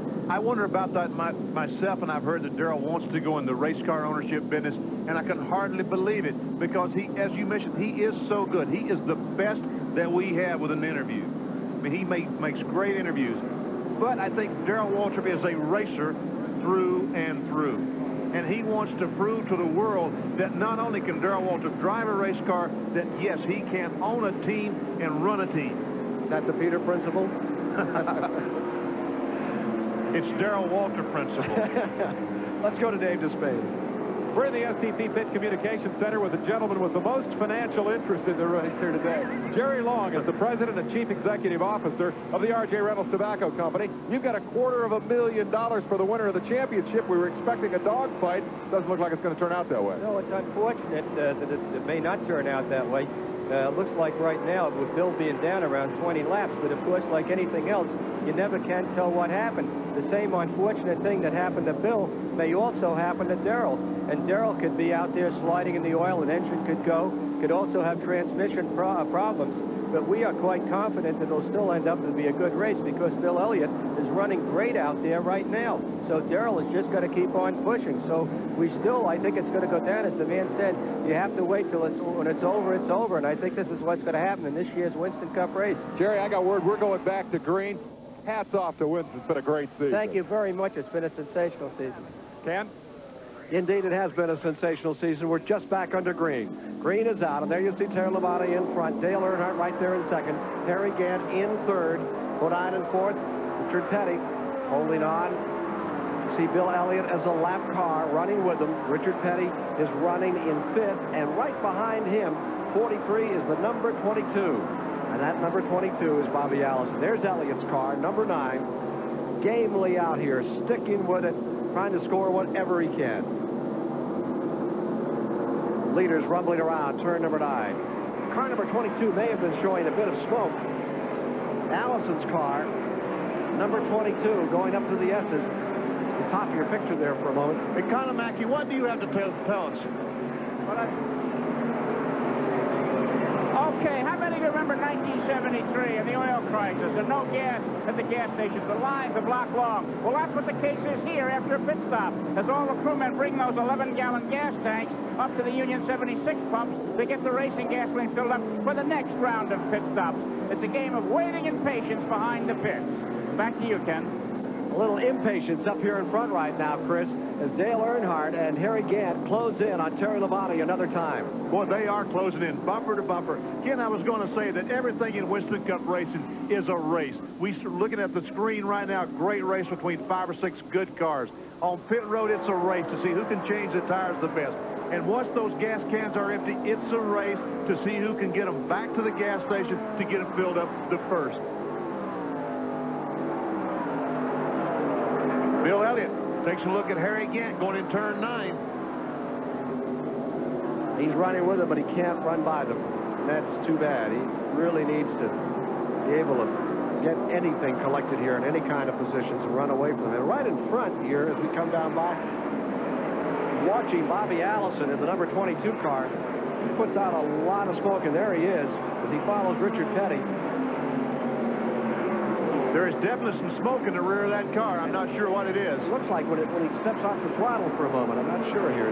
There you see him. Allison. It certainly doesn't seem to affect the running of the automobile. Now here's the report. Tim Richmond ran over the foot of one of his crewmen who's been taken over here to the Yeah, we can see a great deal of smoke out of the back of the 22 car. Bobby Allison right then. Now let me repeat. Tim Richmond ran over the foot of one of his crewmen. We'll try to get an identity for you and get that to you just as soon as we can. It is not more serious than that, but that's serious enough. Bobby's got a serious problem, Ken. We see a great deal of smoke. Everybody really on those score charts, and you run on a road course. Here's Dave Despade. Let's play another round of our game if the race ended now. We're approaching midway in this event. Bill Elliott is back on the racetrack. He is running last among the cars still in competition, but with 8 cars out, he is now 37th in the event. Darrell Waltrip has dropped back, far back from where he was originally. He's back to an 11th position, matching the number on the race car, by the way, but he did lead a lap, so he gets a 5-point bonus. That result, Elliott would have 52 points more from today, while Waltrip would have an additional 152 points. And if the race ended now, Darrell Waltrip would win the championship by 115 points. We're going to follow that action all the way to the finish, so stand by for more from Riverside as the Western 500 continues. Number 6, Tim Richmond's car is out. Front end destroyed. It crashed with Phil Parsons, number 17, and the Rusty Wallace car. Wallace continued around the course. I believe Parsons' car has moved around as well. Yes, I did see his car. Is a DNF. There's Tim out of the automobile. This happened at lap 46. Here's a replay. Car drops on the bottom. That's Phil. It looks like he missed turn 5 for some reason. I don't know why. T-bone. Richmond right in the side of the automobile. And then scraping the side in the dust with no vision was Rusty Wallace in car number 2 of the Aluguard machine. Parsons spinning. Phil is back on the racetrack going through turn 9 right now. I don't know. I can't see the car to see how much damage there is. Now, from the in-car camera, let's see what we can gather here. There's the dust. Oh, Just right catches in the back of Richmond. Right into the back of Richmond, and it stopped him short. I thought he went by. There's Phil's car on pit road right now. The number 2 car then continued around the course, came back in, and it's back on the track, but it really took a hit, as you saw from that in-car camera. Tim Richmond trying, I believe, to get across the track. I think he's trying to bum a ride, isn't he? Now I guess you're right. He's going across the track to talk to someone. Want to see his fans up there, turn 6. That's the third caution of the day. Lap 46 is when it happened, if you're keeping track at home, folks. Now, Bobby Allison, just as we went to commercial, they put a black flag out on him, consultation flag, because of all that smoke. And I'm wondering if they were just leaking some oil out of that car. You see them. It looks up like under it the could nose. possibly have been a gasket or something leaking, and they are trying to replace it right now. This is coming to you live on the Superstation, WTBS, the last round of the Winston Cup Series for 1985. There's Herschel McGriff, who won his 14th race at Riverside yesterday afternoon. Truly a racing legend. Now 58 years old, still winning races out here. The stories about him, they are legend. Running the Pan American Road Race in the early 50s, winning it, driving the same car to Darlington, South Carolina, racing at Darlington, then driving the car all the way home to Portland, Oregon. They don't do that anymore. They sure don't. Here's Jerry Gary with something for us. Is that a yes, Jim? That's a yes. Well, an interested spectator down here in the garage area is Reggie Jackson, and you're quite a fan of stock cars, aren't you, Reggie? Well, I sure am. You know, it gets to be expensive sometimes, but I'm a car fan, a car freak, and I just really like it. Who are you rooting for out here today? Well, I have some friends here, you know, since I have so many Chevrolets and guys like Herb Fischel and people are Chevrolet friends of mine, I guess I kind of pull for Walt Tripp and Junior Johnson. I have a personal friend here by the name of Raymond Meal on the Blue Max team and Tim Richmond, so I like the way it's going. I'm excited about it. Well, Reggie Jackson, Mr. October, enjoying a nice November day at Riverside Raceway. Thank you, Reggie. I think we're very close to a start. Getting down to it in one lap, and we'll be back underway again here at Riverside, California, on the Superstation, home of the NBA this year. Great games coming up. There's Darrell Waltrip. A couple quick updates from down pit side. Bobby Allison had a cooling line come off the transmission. That's what was causing all the smoke. And Dale Inman is concerned about all these caution flags. Why, Dale? At the top of the program, they talked about a shortage in tires, and of course, when they have these cautions real close together, everybody comes in and gets 4 tires, and when you start multiplying that out, that certainly takes away a lot of tires. Can you put tires back on the race car once you take them off? You can, but you're really taking the edge off of them after they've been run. So in other words, if you make the decision to change at every stop and run yourself out of tires, then you got no real alternative. Well, you need new tires at the end of the race because you don't know when the caution is going to fall, and you need new tires if you have to make a run for it. We're going back to a green flag condition. Let's go back to Ken Squire. With 51 laps complete, when they take that green, as we get closer to that Barclays American Award of $10,000 for the leader at mid-race. 119 laps the distance. And remember, Goodyear brought, what, 1,000 tires. Had they known that it was going to lift the tire rule, I think they'd have brought 1,200 is the real word. 1,000 tires to run 325 miles. Seems incredible. The green flag is out there back racing down the back straightaway, Ken. And as they do, Labonte is first, Earnhardt is second, Neil Bonnet third, Jim Bound fourth, Buddy Baker started fifth, Harry Gannon sixth. There's Buddy Baker in the 88 car. Here we are, right back up in front. Terry Labonte and Dale Earnhardt. A couple of real Chargers getting it on, and Neil Bonnet looking good today. Neil Bonnet had one of his better runs of the year. Neil Bonnet won a couple of races back in the spring, but in the last 2 or 3 months has fallen on hard times. Not today. Look at him right on the back of Dale Earnhardt. $10,000 up here very shortly. Everybody wetting their chops and wanting to get a bite out of this 10 grand from Barclays America. And I tell you what, that $10,000 is about like the last lap of the race because it's $10,000 right now. We don't have to run another 50 laps to get it, and those guys really go for it. Coming down on the inside, here's Terry Labonte closing right in. Labonte in car number 12 out of the Junior Johnson stable. lot of people say that was not the way to do it with a two-car team, but nothing seems to hurt Junior Johnson these days. He puts his mind to it. And when you think about the number of people that have graduated from the Junior Johnson School of Technical Skills on Race Cars, it's incredible. Probably a third of the people down here, one time or another, worked for Junior along pit road. Probably his most notable graduate is Travis Carter, who is running the Harry Gant Skull Bandit team for Hal Needham. Just a great mechanic and worked with Junior for about 2-3 years. Closing ground, moving up. Here comes Bonnet in the red and white, number 12. Remember earlier this year on the Superstation, you saw him right through the fence in Richmond, Virginia back in February. Here he is closing here again today. One thing about these fences, if you hit them, you don't go through them. Now to Dave Despain at the SCP Pit Center. It was just a month ago today that Terry Labonte and Ron Bouchard came down to the line live on TBS at Rockingham, just about that far apart, and Labonte won the $10,000 Barclays Run for the Money. It could be just that close between Labonte, Earnhardt, and a new winner, Neil Bonnet. If the things continue to run the way they are now with this tight three-car battle, we're at lap 51. 60 is the magic number. One note on Terry Labonte. We checked with his crew just a few minutes ago. They said the car's running better. And then he thought a minute and he said, as a matter of fact, the car's running better than it's ever run before. These guys may be in big trouble. Ken? Dave, one of the things that keeps them out of trouble here are the radios. This is one course where radio control to your driver is absolutely essential.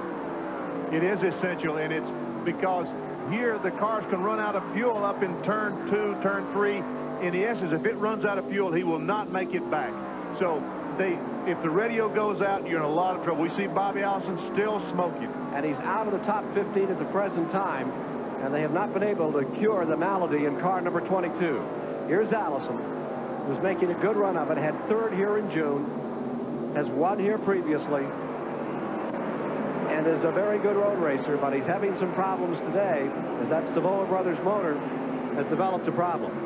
They said the transmission had at the Riverside Road Course, they have to run coolers on the transmission. And Dave Despain had someone that said one of the oil lines came loose in the transmission, was leaking oil, transmission fluid on the exhaust system, and that's where the smoke is coming from.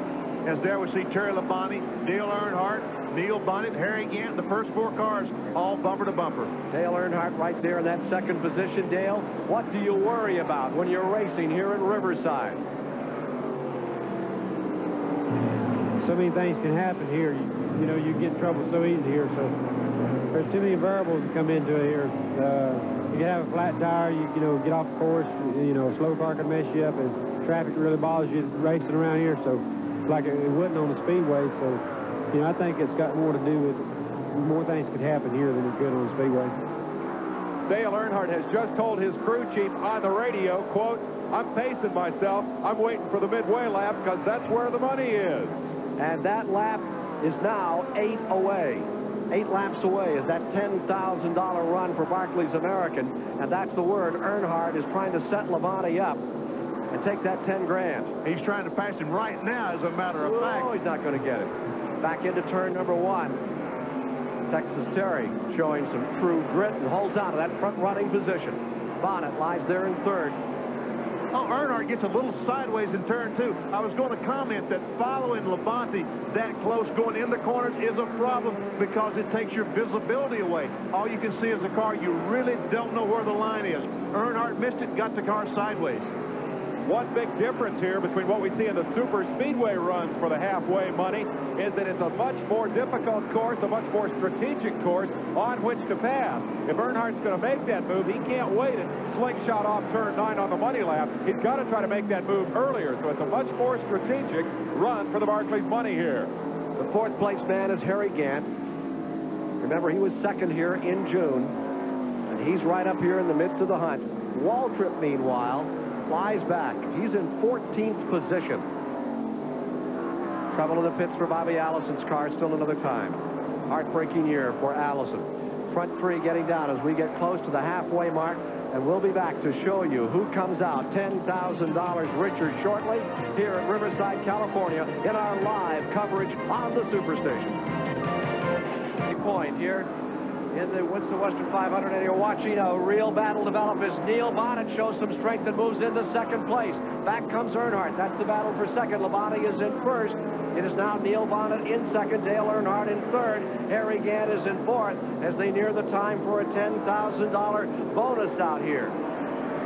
Neil Bonnet, great run for him today. Dale Earnhardt might have been laying back, just trying to wait to win that $10,000, but he's got a big problem right now. He's third. Got 3 laps to go to that $10,000 award. Say, what about the Goodies Award today? You got any nominations? How about your top 3? Well, that question's almost like the price of real estate. What affects the price of real estate? Location, location, location. The winner for the Goodies thing today, no problem. Bill Elliott, Bill Elliott, Bill Elliott. Here's that slugfest going on, and it's a real doozy for second position as Neil Bonnet is there. Directly behind him comes Earnhardt. Harry Gant just out of the picture in fourth. Around turn number 8, Terry Labonte for the moment. Boy, they've got the scent of money right now. That corner they just went through is such a difficult corner, and especially when you're in a situation like those 4 drivers are right now.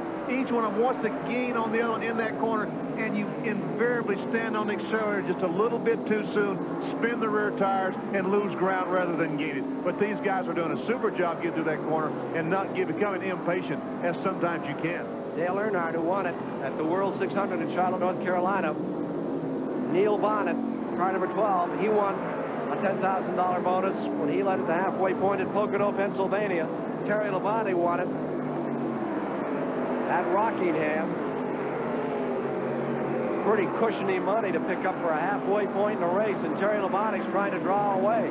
Here he is with about a 5-6 car length advantage. Back to the S's to turn number 6. Right where Tim Richmond crashed a few moments ago. I think he ought to be the 3rd candidate for that Goodies Award today. That was a hard knock. It was a hard knock. Crewman got hurt. And he's a man that qualified outside pole, needed to win a race. But nevertheless, Bill Elliott had so much to win and so much to lose here today. And to go out so early, not even have an opportunity to see how the car was going to perform today. We'll have to check the attrition for you in a moment or two. Take a look at how many cars have fallen out, because it's still early in the going. We're still on the near side of the halfway mark. Here are those front 4. That 175-mile-per-hour straightaway. There you see Bonnet. Here comes Earnhardt. And then Harry Gant, number 33, running the 4th position. 4 Chevrolet Monte Carlos, all very close. Interesting on this track. This track favors the Fords on 2 turns, and it favors the Chevrolets on a couple of turns, the way it works out. That fellow right there, Terry Labonte, announced last week or a couple of weeks ago in Atlanta, he's going to drive an Oldsmobile next year. Oldsmobile's going to be slick. You're going to drive an Oldsmobile. I'm going to drive an Oldsmobile, and I'm going to have Terry Labonte. Oh, the 33 car, Harry Gant, getting a little sideways coming off turn 9. All the wind tunnel testing begins next week. Richard Petty will be in a wind tunnel on Wednesday with their new Pontiac. They've got a nose somewhat like the SS Monte Carlo and a real sleek rear deck. The Oldsmobile, I understand you're having trouble getting all the parts under the hood. Yeah, well, we just had to move the cowl, but the piece of metal between the engine and the driver, we had to relocate that. Let's go down to the pits of Terry Labonte right now. There's the 4th place car. Front 4 all together. Terry Labonte's pits is the place where it's going to be jubilant in a moment or two, and see what the story is there. Well, they're paying attention to business down here. In fact, I had to tell them that they're in for $10,000 if Labonte stays out in front when he crosses the line this time. And when the crew chief said to me, "Are you sure?" Steve Neal here with his watches in his hand. We should see some emotion here, but they're really concerned with hanging on to the lead and hopefully winning this contest. Walter Wood, one of the car owners, didn't even know about the award. He said, "Really? What do we have to do to get it?" I said, "Stay out in front for 2 more laps." Back to you. He stayed out in front. He's drawing away. Halfway mark is about to come on. Then it's when they come by the next time that will award that $10,000. Here he is, just about sideways through turn number 9. Terry Labonte with a 15-car length advantage as they come to the halfway point. And this is the lap that counts. No, he's already won. They threw the balloons in the air and the next one in. Oh, there they go, as we speak. Oh, there they are. Terry Labonte, winner of the Barclays American Run for the Money, $10,000. Here he is up to the S's. Well, that was a quick 10 grand. It was not too bad. The other car moved over, told Terry, go by on the inside. The only problem was that the other fellows did not. There, the balloons are going up. That tells the fans that Terry Labonte has won the Barclays American Run for the Money. Okay, so Terry Labonte in car number 44, trying to pull away here now.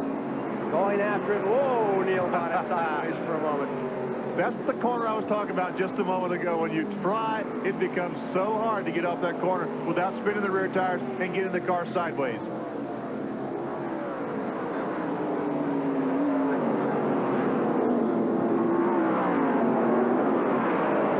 Great race thus far. To come to the halfway point, there you see him. Attrition, Ronnie Sawzow, Trevor Boyce has retired his car, Rick McRae, and Tim Richmond. So only 4 of the 40 starters have gone away.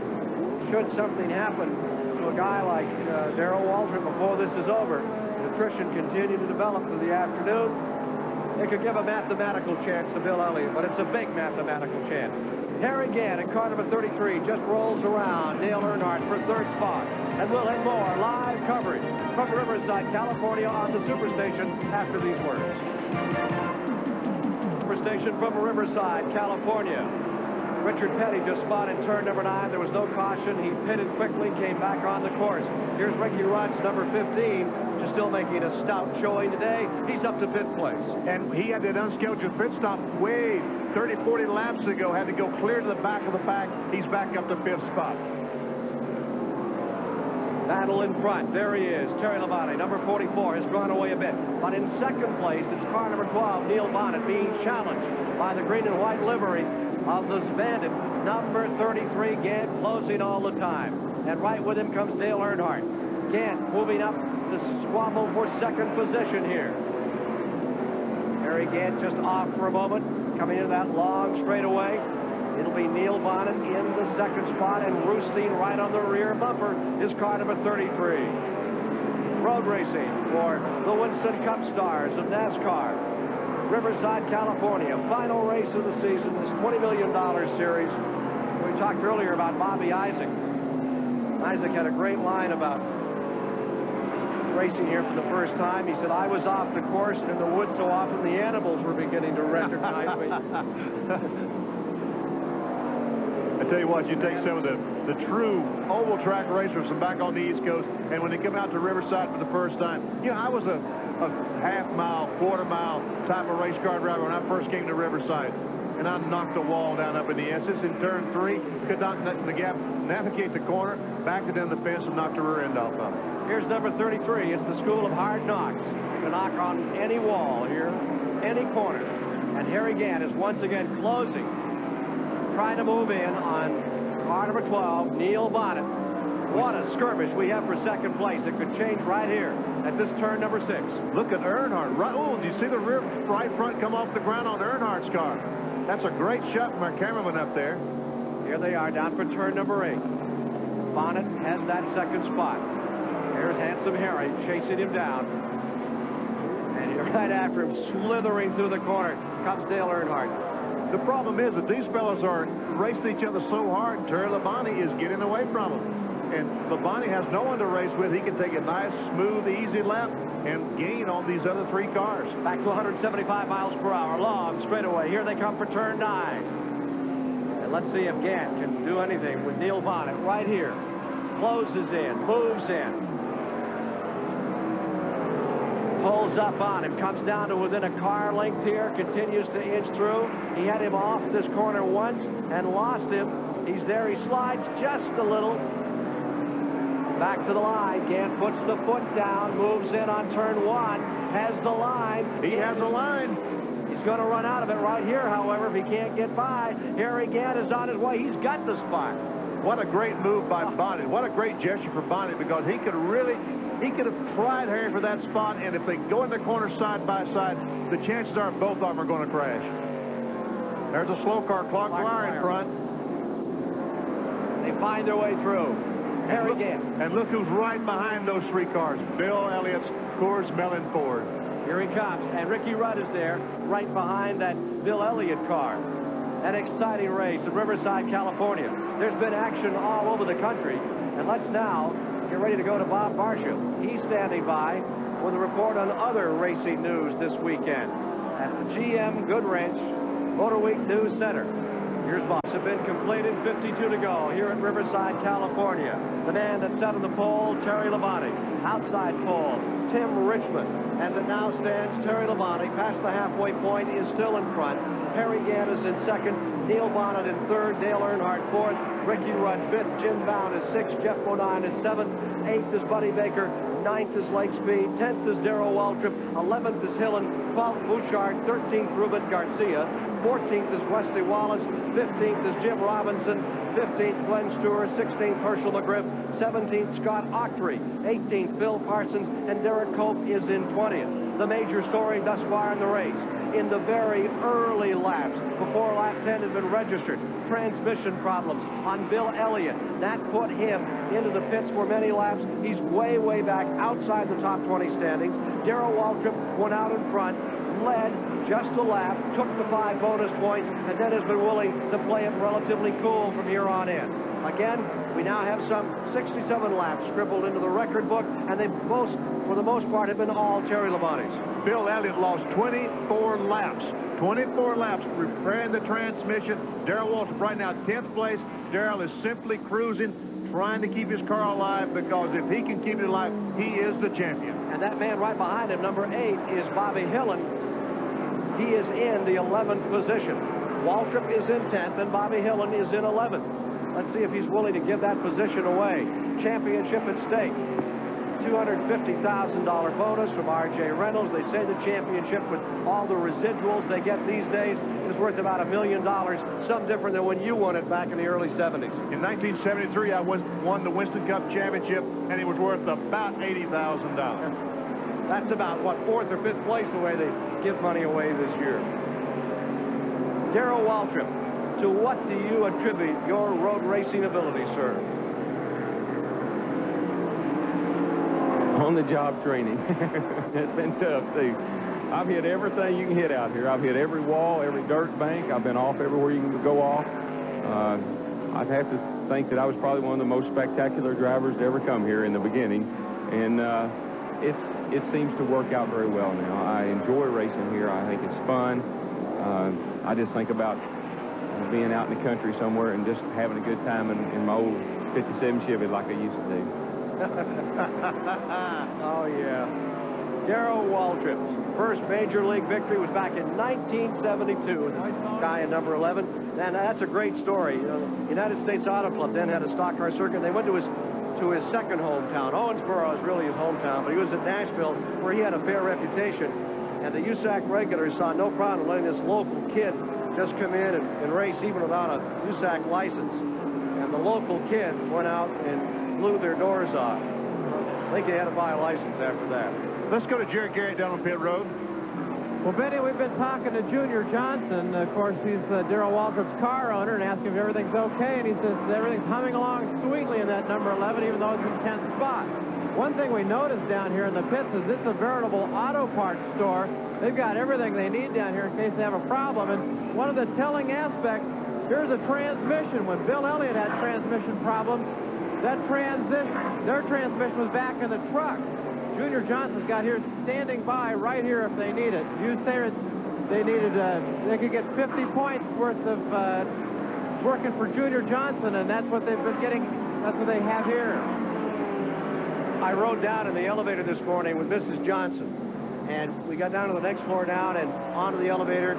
And when I said, you know, good luck to you today, Mrs. Johnson, she says, I'm going to sit on the back porch here in Riverside and watch it. I don't want to watch the racetrack. I'll just look in the parking lot. But she says, we're all ready. We're going to be perfectly okay about this. They're both good drivers, and I wish that they both have a lot of good luck. At that point, the elevator door opened to the next floor. In walked Stevie Waltrip, and she cried. I saw Flossie this morning, and she was beside herself. She was so nervous. We saw Bobby Hillen coming off turn 6. Getting the car a little bit sideways as he comes off the corner. Darrell Waltrip not getting the car sideways at all. Great line around the racetrack, just taking it easy, keeping the thing alive. You know, Bill Elliott, as I mentioned a moment ago, lost 24 laps. Well, I think when this race has 24 laps to go, and Darrell Waltrip is there's Labonte. Terry Labonte, the leader, is on pit road. As we watch, there's Terry Labonte coming in the pits. Green flag stop on Terry Labonte. Going for left side tires. I would expect they'll only change 2 tires since it is a green flag stop. Gant is now first. No, they're going around. They're going to change 4. Wow. 4 tires on the green flag. Clock ticking away, changing 4 tires, folks. Tell your local filling station operator you'd like to have 4 tires changed and a tank of gas in 25 1/10 of a second and see what they'll tell you. They'll tell you to go down to the NASCAR garage here and have those guys do it. Dale Inman, let's talk about that pit stop a little bit. You're busily calculating laps over there. Any theories on whether that was good or bad strategy? Well, evidently they had a tire down and they had to come in, but changing 4 was good because he can run real quick now. But he'll probably have to stop again. That's what I was trying to figure out because there are so many laps to go. He's not going to be able to run to the finish, and now Rusty Wallace is on pit road.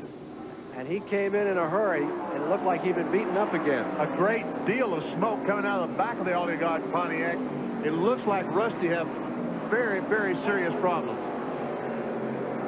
Originally out of Fenton, Missouri, now residing in North Carolina. Rumor is he's going to be on the Raymond Beadle team next year. There's the scene from inside. That's what he sees with the hood up on that car. Hood is coming down. The gloves are coming off. That's a bad sign. When you see the gloves coming off, that's a bad sign. And we can see him casually pushing the car away, getting it off pit row and out of harm's way. And that's a hard push because it's an uphill push here. Oh, that's the hardest thing. You see a little smoke coming out of the car. He really wanted to give it a good run. This guy is good. This Wallace is as good as there is, and he proves it when he goes back to the ASA and runs against Waldrop and Bonnet and those guys, and he beats them pretty good. Very good race car driver. I think he's won 2 or 3 ASA events this year, big events, 300-400 lappers on some of the half-mile racetracks all around the country. And who's going to forget that great run he made for Roger Penske at Atlanta when they first saw him in Winston Cup racing?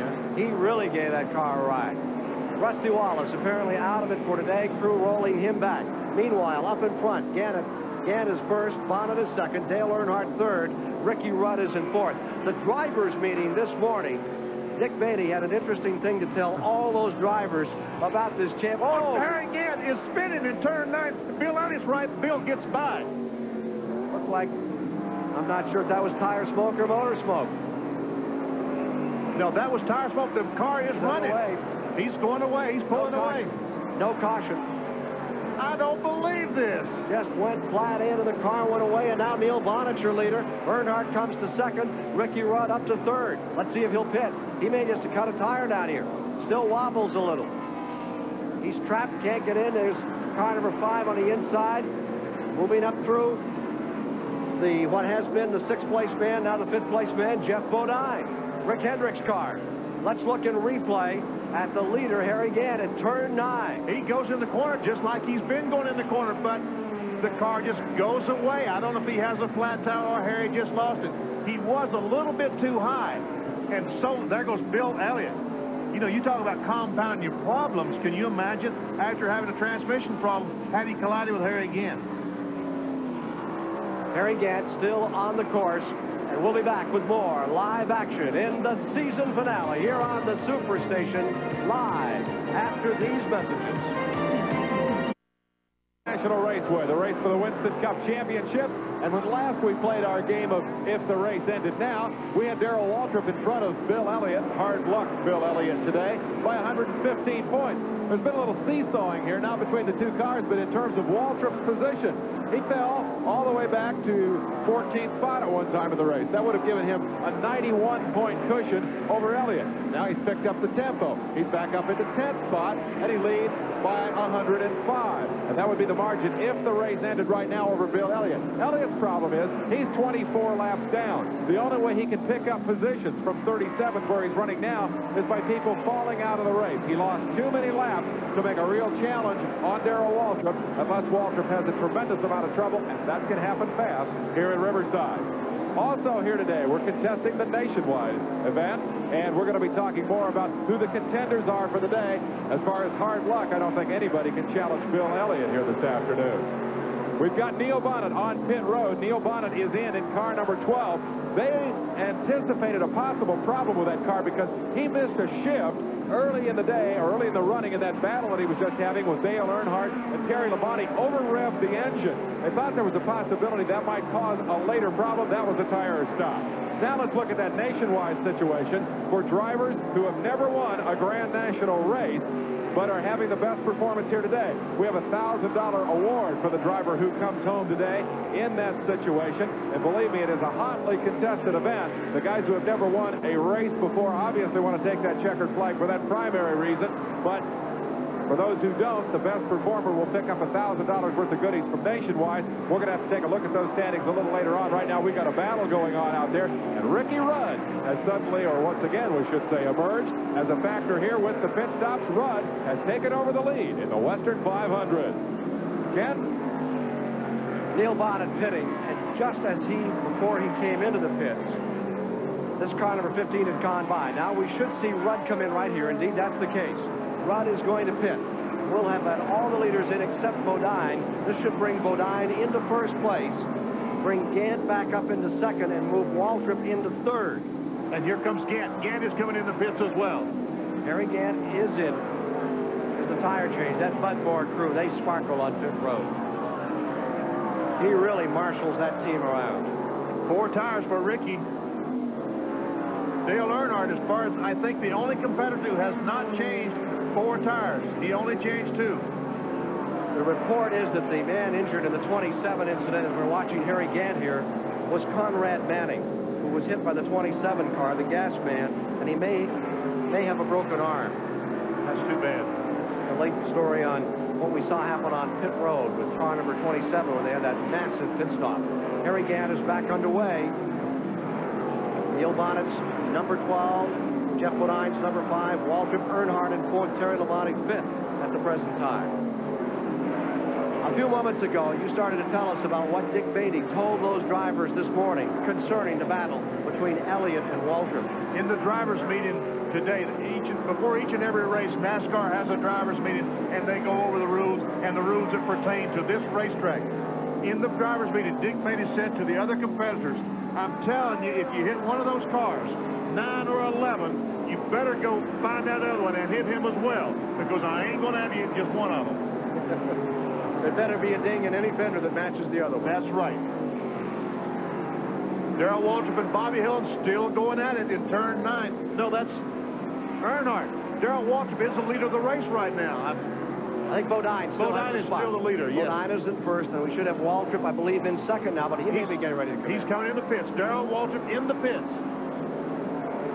And he takes it very easily on the pit road. And I'm sure that he's going to change 4 tires. Jerry Garrett is with him. Well, it looks like a routine stop, Benny. They're putting on the left side tires now. Darrell's getting a drink. They're putting in 2 of those big 18-gallon cans of fuel.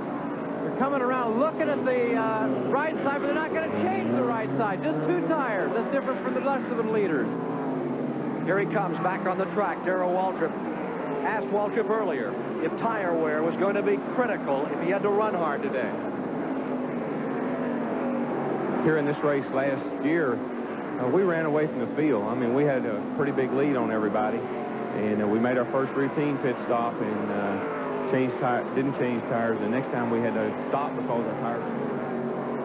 Car number 88, Buddy Baker, has spun in turn number 6. He is, correction, that is not turn number 6. That's up in the S's. Baker is off the track. It has not brought out a caution flag. He's getting back underway. Baker, who has his own team this year, car number 88 is Oldsmobile, rolling back on the track. Looks like he had a problem going in turn 2 just at the beginning of the S's. He was in 8th position. Now Bodine, the leader, is on pit road. Jeff Bodine, number 5, first place car, has pulled in 4 tires. Here's Baker getting back on the track and pulling off again. Had been running in 8th. Something wrong with that car, it looks though, because Baker just pulled. There's Jeff Bodine, the Levi Garrett car, in the pits. They've changed the left sides to the right sides. He also is changing 4 tires. Car is down, he's away. A pit stop of 26.3 seconds. Gives the lead to Earnhardt. Terry Labonte to second. Waltrip to third in the latest rundown. Let's hear what Waltrip had to say about tire wear being critical if you run hard on this track today. Here in this race last year, we ran away from the field. I mean, we had a pretty big lead on everybody, and we made our first routine pit stop and didn't change tires. The next time we had to stop because our tires were worn out. Coarse track was how Labonte talked about it, as we mentioned earlier. It really gobbles up the rubber. That's not anything wrong with the tires. This track is just a rubber eater. The first 30 or 40 laps of the race, it does wear the tires significantly. As these cars get rubber on the racetrack, as they make laps around the racetrack, that problem does get better. They've been coming here for a long time. Back in November of 1963, at Riverside, they held the season finale for NASCAR, Winston Cup. There goes the battle for the lead, Ken. That's Dale Earnhardt is the leader. Terry Labonte second place. Labonte was under him off turn 9. Dale Earnhardt beats him back to turn 2. And Jim Bound, the West Coast driver, is up to third place with these pit stops in car number 98. Rusty Wallace is standing by with Dave Despain at the STP Pit Center. We've seen the round of routine pit stops put Dale Earnhardt out in front. There was nothing routine about your stop, Rusty. What's the story? No, Dave, we lost another engine, and I don't know what's causing it. Had an oiling problem right from the start of the race, and the car wouldn't run at all. I was getting beat by 6 or 8 car lengths down the back straightaway. Then the engine just kept slowing down throughout the day, and finally put us out. So that's it for the year. The year's all over. Now we've got time to go back and regroup and try to figure out all the problems we had all year long. Any hints on next year? What's going to be happening for Rusty? No comment right now. Looks like I'll be right where I'm at right now, but we have to get back to the shop and talk some things over and try to get all these problems straightened out. I don't want to see you right back where you are right now on the sidelines. I want to see you on the racetrack, okay? Thank you very much. Rusty Wallace. Tremendous battle for the lead here. Here comes 44, Terry Labonte on the inside. As they come to turn 9, Labonte trying to get under, and Earnhardt won't let him through. Let's watch the action for turn 1 and up through the S's. Terry Labonte showing a lot of strength in that car number 44. Dad, part of that crew chief combination of that car. Here they come into turn 1 into the inside, moves Terry Labonte. Earnhardt moves over, holds the line for the S's now. Labonte sits there waiting, perched on that rear bumper of car number 3, looking for any kind of an advantage. Take your best hold and go to turn number 6. Here they come. Tremendous crowd here in Riverside, California, watching this great battle to end the 1985 season. Earnhardt still in front. Terry Labonte at number 44. Negative camber turn 8 coming up. See if they both hold it through here. Dale Earnhardt, the only driver that changed just 2 tires. Labonte has 4 new tires on his car. I would think that if he can just get in front of Earnhardt, we'll be able to drive away from him. But getting in front of him is going to be a problem. He's pulled up in the draft. He may take a slingshot down here in this long 175-mile-per-hour straightaway. Earnhardt in front. Labonte sizing his man up. Remember, there's a slight dog leg left, and you can't lift. You leave your foot right in it. Here they come. Labonte slings to the inside. He's to the inside. Looks like he has him this time. Hard breaking down through there and give it to Terry Labonte, number 44. Back again comes number 3, trying to make a run, Earnhardt. But Terry Labonte in number 44 is back in first place here in the Winston Western 500. But Earnhardt did not want to let him go by him. Boy, did he try to get back inside of him, coming off turn 9. Still maintaining third. Tremendous run by Jim Bound. Then in fourth is Ricky Rudd. Fifth is Neil Bonnet. Sixth is Bodine. Seventh is Gant. Back to eighth is Waltrip. Ninth is Hillen. 10th is Richard Petty. And way down in the standings, car number 9, Bill Elliott, after many, many laps in the pits early because of a transmission problem. Oh, Labonte's car right in front of him, the 29 car. That's Scott Ockrey. Gets off the track right in front of the leader, Terry Labonte. Great Speedway motorcycle champion, Scott Ockrey, who took America's colors to Europe a few years ago and really started the revolution in Speedway racing that gave America some world championships. Tried stock car racing. This is his 4th race in the series from Winston West. First time he's qualified for this event. Here we see it in replay. He was trying to get out of Terry Labonte's way. He certainly did. But he did, but I'm sure it was an anxious moment for Terry Labonte because he could have come back across the racetrack as Phil Parsons, my brother, did a moment ago. There Earnhardt goes by. What a sigh of relief both of those drivers felt when they got by. It's okay to be a gentleman, but that's overdoing it. Terry Labonte stays out in front. Texas Terry has Dale Earnhardt in 2nd place. Jim Bound in 3rd. Ricky Rudd in 4th. Neil Bonnet is 5th here this afternoon. More live coverage on the Superstation after these good words. came in the back way. That is going to cost him a penalty on his score. That we talked to the crew chief. The car is working fine, no problem whatsoever, and he is not babying the car. And he's holding him right there at the end of the pit road. That's too bad for Bill Elliott. But there's a really an important story breaking here in the Elliott pit. That part sent his car back of the wall for more than 30 minutes. This is Alexis Lewis, the communication director for the Coors Mellick team. What is the story on that part, Alexis? Well, apparently, Chris, what we had was a side cover pin that goes in the shifter inside the transmission, and that's what broke off and caused the problem where we had to work on the car.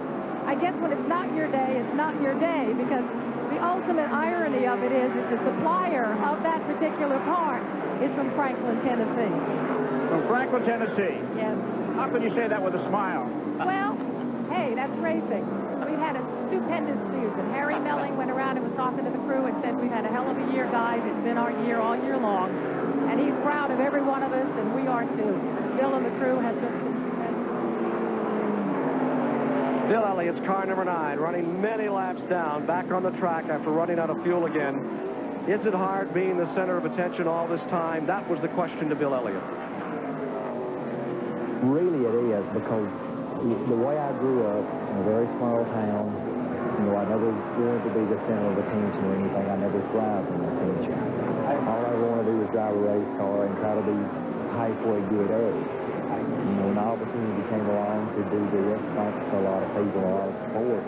But what it's grew to, it's hard to imagine. It's sometimes hard for me to really realize what's happened.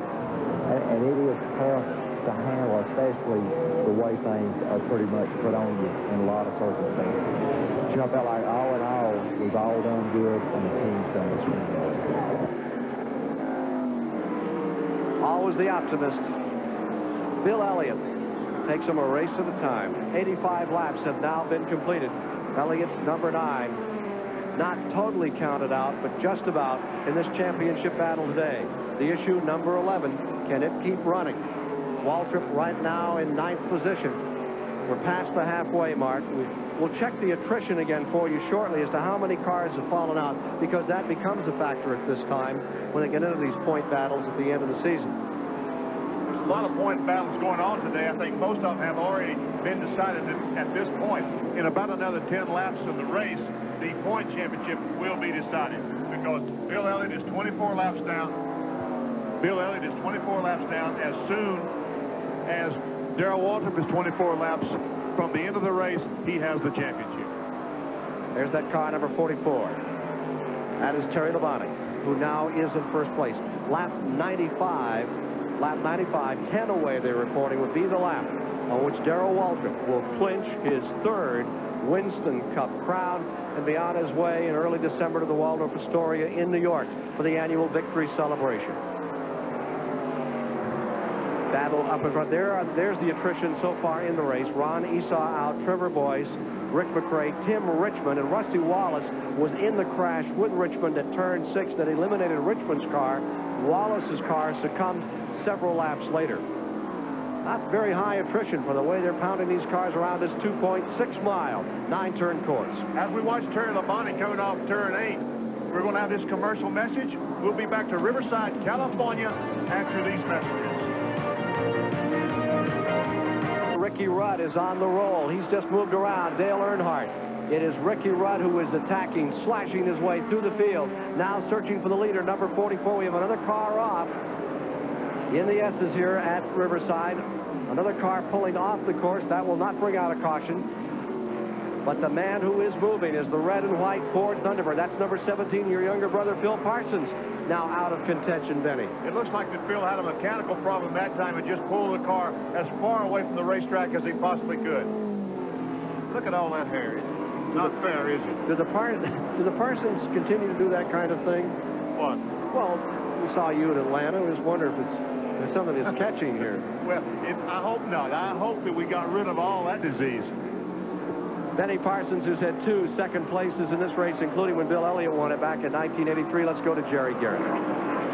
Well, the pit stop strategy down here is going to be interesting, Ken, because that last round of pit stops for the leaders all came with about 45 laps to go. Most people down here will tell you they can go about 40 laps on a tank of fuel. So maybe with 5 laps to go, this whole race could go topsy-turvy. We'll have to see. It's the old pit road. It's Chris Economac. He's got another report. Well, the man you're looking at is Steve Meal, the crew chief for Terry Labonte, who was faced with a very difficult decision. The last pit stop for the leading car, number 44, will be coming up within the next 10 laps. And the question he faces now is to whether to give him 2 tires or 4 tires. They have a swim lead over Dale Earnhardt in car number 3. If he gives him 4 tires, they'll lose that lead in a lot of time. If he gives him 2 tires, they may be able to keep the lead, but yet how competitive will the car be? So this young 31-year-old crew chief is agonizing over 2 or 4 at the next stop. Dale Inman was the crew chief on that car in this race last year when Terry Labonte won the Grand National Championship. But got a spinner out there. Ken Schrader has just looped it. Kenny Schrader out of Missouri in the Judy Donlevy Ford. Coming back on, no caution. He's back underway. Number 90, spinning. That's up in the S's, beginning of the S's. Turn 2, tough corner to get in. Kenny Schrader did a great job not getting back on the racetrack and driving in front of someone. Out of the top 20, Ken Schrader. Leader continues to be Labonte, Rudd in second, Bonnet third, Earnhardt fourth, Gant fifth, Bodine sixth, Bobby Hill in seventh, Waltrip is eighth, Richard Petty ninth. Jim Bound in car number 98 is following to 10th. What an outstanding job by Jim Bound, former West Coast Rookie of the Year, having a terrific run out here. Number 44, Labonte, up over the top of the hill by turn 6. Massive crowd up there today enjoying this. There you see it, 13 lead changes among 8 drivers. Who says you can't get good racing on a road course? Today has been one of the better races. Well, I've always been in the race, so maybe it's been like this all the time. But in my mind, this has been a great automobile race today. Most competitive automobile racing in the world. Doesn't matter where they plan to set up their tents. Exactly. They can go half-mile racetrack, 2.5-mile oval, 2.6-mile road course, all time. Always a great race. Richard Petty, great run today. He's had some tire problems, spun a moment ago, had to change 4 tires. He's back in the pits. This time it looks like a 2-tire stop. 9th place as he pits there. You think we're ready to play the old gasoline game here today, Benny? It looks like it. Oh, it seems like it comes down to that, doesn't it? They begin to say, well, they may run out of gas here today. So many times it seems like that gasoline is the story. Can this guy make it? He can't make it. One can, one can. Darrell Waltrip in car number 11. Here you see him. Waltrip maintaining the 8th position. And he seems very loose and easy about this championship chase this year. Witness this response to a question from our Jerry Garrett.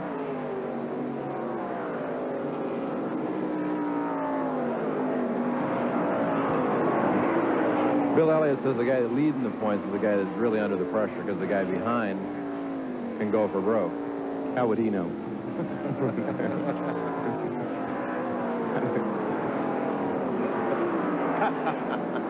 Vintage Darrell Waltrip. There he is, Waltrip at number 11, who looks like he's on his way to his 3rd crown. Craig Sachs has just pitted number 77, the New York State driver coming back out. We're at Riverside, California. You're watching it live on the Superstation, WTBS. And don't forget, this Tuesday night at 9:05 Eastern, America's game, the NBA and the Houston Rockets, the Denver Nuggets will be right here on the Superstation with Skip Carey and Johnny Andres as those Houston Twin Towers go up against last year's Midwest Division champions, the Denver Nuggets. That's Tuesday night, 9:05 here on the Superstation for the NBA, America's game. Greg Fielding has told me, Ken Squire, that at lap 95, Darrell is going to clinch the Winston Cup championship.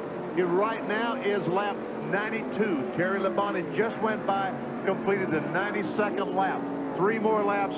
Darrell Waltrip is the 85 Winston Cup champion. I think we ought to send Chris Economac down there so he can notify them they're going to be the champion. Everybody was surprised when the Barclays American Award went for $10,000 at the midway point to Terry Labonte. Might be nice for Junior to know, but I'll bet you Junior knows to the second, to the inch, when that championship's going to be his. Doesn't miss a lick.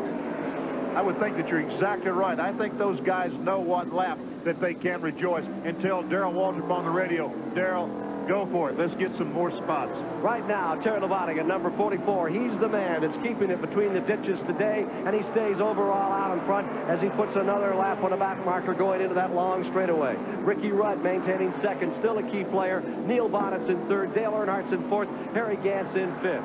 It's been a dandy race all afternoon. Lots of lead changes. The drivers swapping it around. And Waltrip sits back there in that 7th position and waits on this race. Waits it out. You'd know he'd like to go racing, and I would wonder when that signal comes out that he's won the championship if he'll turn the screw up a little and go after these leaders. We have something from Dave Despain in the pit center. If the race ended now, Darrell Waltrip would be the champion. The race is going to end for Darrell Waltrip in 5 laps when he gets the word that he is number 1. We're going to follow it all the way to the finish, so you stand by for more right here on the Superstation. It's the Western 500 on WTBN. Will be the marker by which we'll know that Darrell Waltrip has won the championship. Meanwhile, take a look at number 98. This is Jim Bound, and he is the leading Western driver in this race.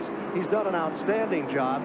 He has now brought that car up to 11th position. Jim Bound, a real racing family from up in Oregon, continues to make a tremendous move. And there's Terry Labonte on pit road. Now we're going to get the question answered. Are they going to change 2 tires or 4 tires? The jack goes up, the car goes up. They are changing lefts, as we knew they would. Are they going to change rights? Puts Ricky Rudd in front. Yes, they are. They're going to change 4 tires on the 44. Terry Labonte, the Piedmont Airlines Chevrolet, 4 tires. And he'll be set for the rest of the way. He will be set to go the rest of the way, yes. 119 laps the distance. There's the leader, Ricky Rudd, up in turn 7. Second place man is now Neil Bonnet. As Terry Labonte is pitted, Bonnet is now up to the 2nd spot. Battle between those 3. And they're saying that the insurance lap will be 99 laps for Darrell Waltrip to win his 3rd crown.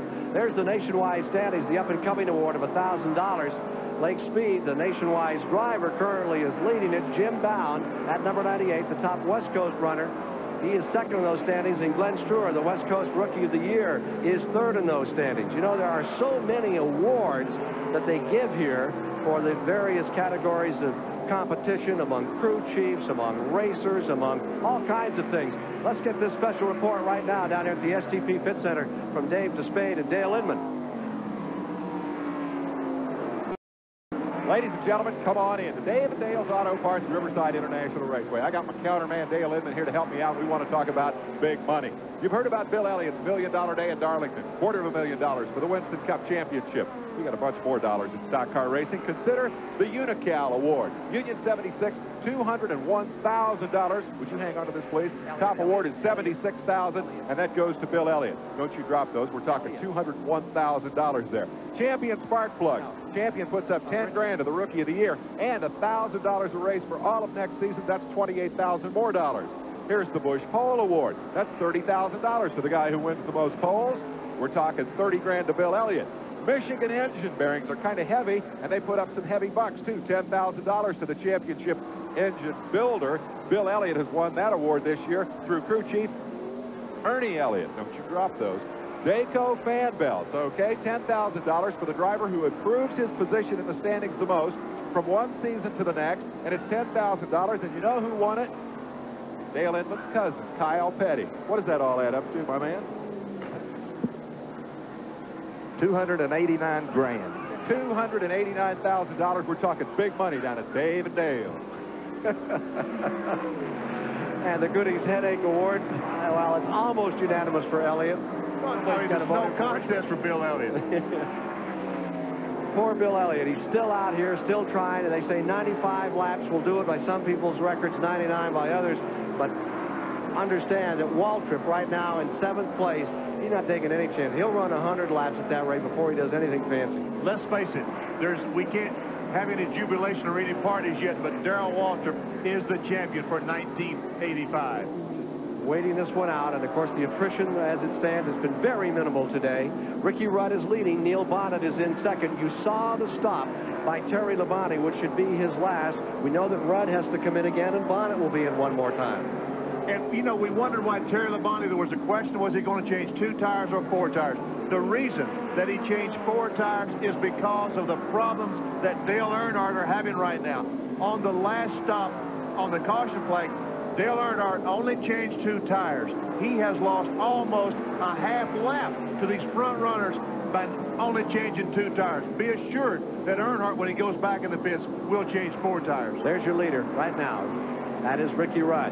Let's take a look at the 1985 Busch pole winners. These are the guys that will be in the clash this year, plus, of course, a wild card selection.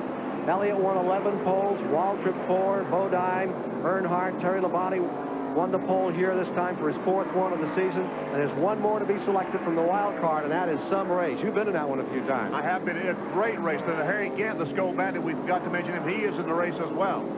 That's correct. All right, as we get down to the end of this one today, we are still seeing Ricky Rudd leading, but by a very slim margin, as Harry Gant and Jeff Bodine continue to work their way into this one. Neil Bonnet is going to be a factor, and for sure, Terry Labonte is going to make a drive for the finish. More live coverage from Riverside, California, after these words. Live at Riverside International Raceway for the Winston Western 500, where Darrell Waltrip has just made his final pit stop, and he got the information from his car owner, Junior Johnson, that Darrell, you've now clinched the championship. Stand on it as hard as it'll go. It was one of the most methodical pit stops I've witnessed in some time. Here's Jeff Bodine running in 3rd spot. Bodine coming back on the track. 9 cars, 12 cars, they're reporting. 9 cars running in the lead lap. 9 automobiles now in the lead lap. Junior Johnson took all the time in the world. He walked all the way across the front of the car. He stood there, he looked everything over, and he snapped his finger, and Waltrip went back to work. They didn't want any problems on that pit stop, and from here on it is clear sailing. They have won the championship. The question is, do they want to go for some more positions in this race? Ken Squire alongside, start-finish line here at Riverside, California, in the line that they have with me. Benny Parsons, former Grand National champion, took 21 of these things himself and loves road racing. I do. This is the greatest fun in the world. These fellows on the racetrack are having a tremendous amount of fun today. Darrell Waltrip, and you can imagine how much fun he's having, because he's going to walk away from this race with somewhere around $500,000. Well, already this season, he's won $5 million. Already through the seasons, he's won $5,923,000. This race pushes him over the $6 million mark for sure. That's just an incredible sum for a guy who is a relative newcomer. There is Neil Bonnet on the screen right now. As he went by a moment ago, if we can get a shot the next time he comes by, he has damage to the left rear quarter. He has had some kind of contact on the racetrack. We see smoke out of the right rear of the automobile.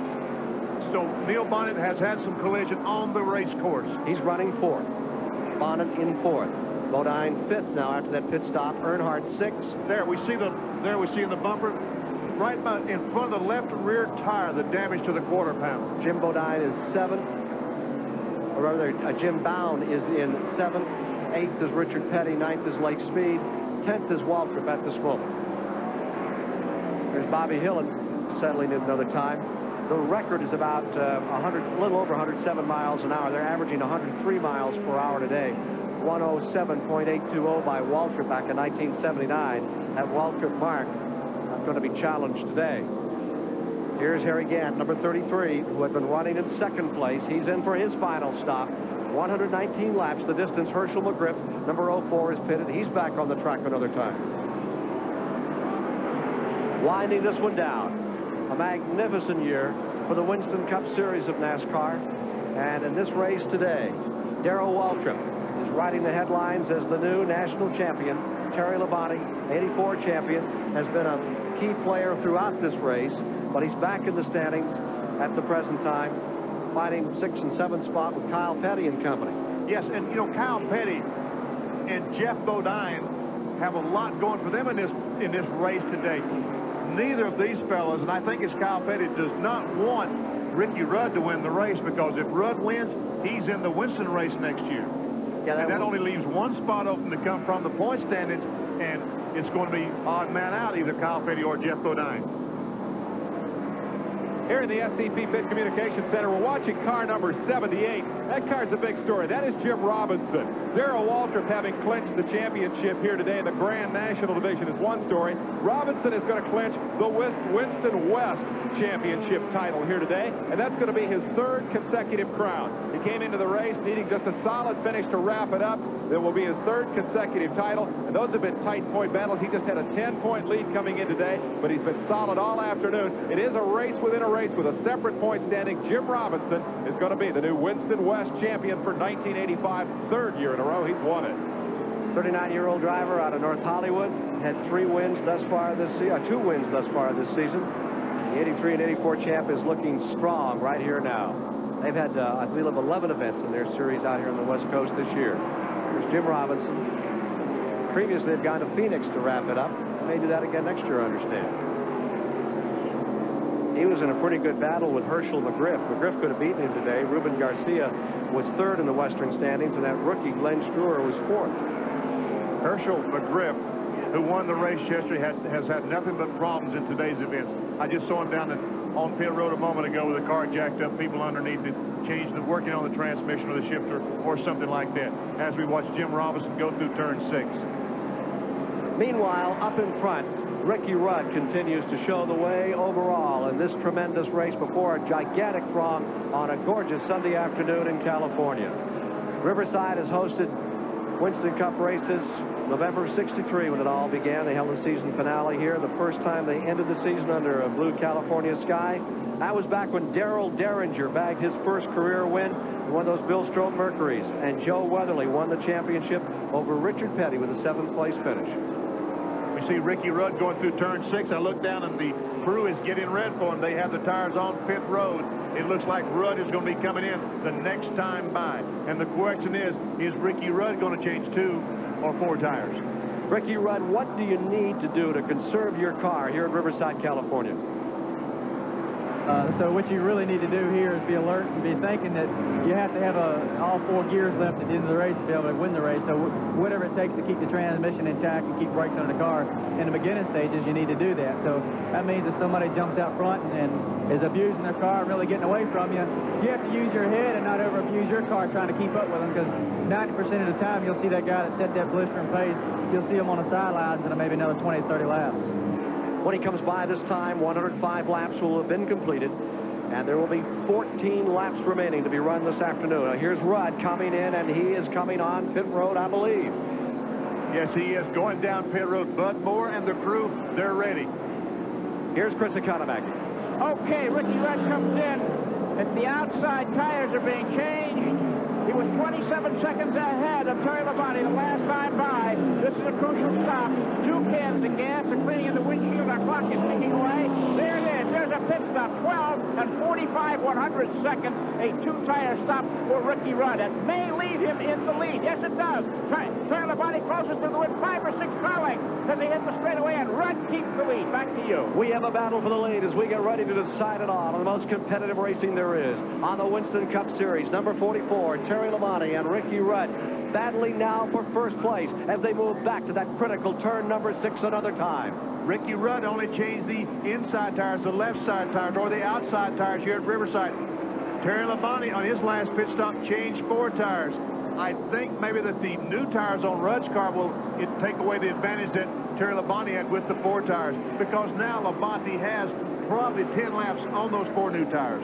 Bonnet's in 3rd, Gantz in 4th, Earnhardt in 5th, Jim Bound up to 6th, Bodine back to 7th, Richard Petty in 8th, Blake Speed up to 9th, Darrell Waltrip runs in 10th. Here they are for the lead. Ricky Rudd seems to be pulling away from Labonte. Maybe the 2 tires was the perfect move for Bud Moore and the crew. Now let's see what happens at turn 9. There he is, that big Ford screaming down here. That Chevrolet chasing after him into turn number 9.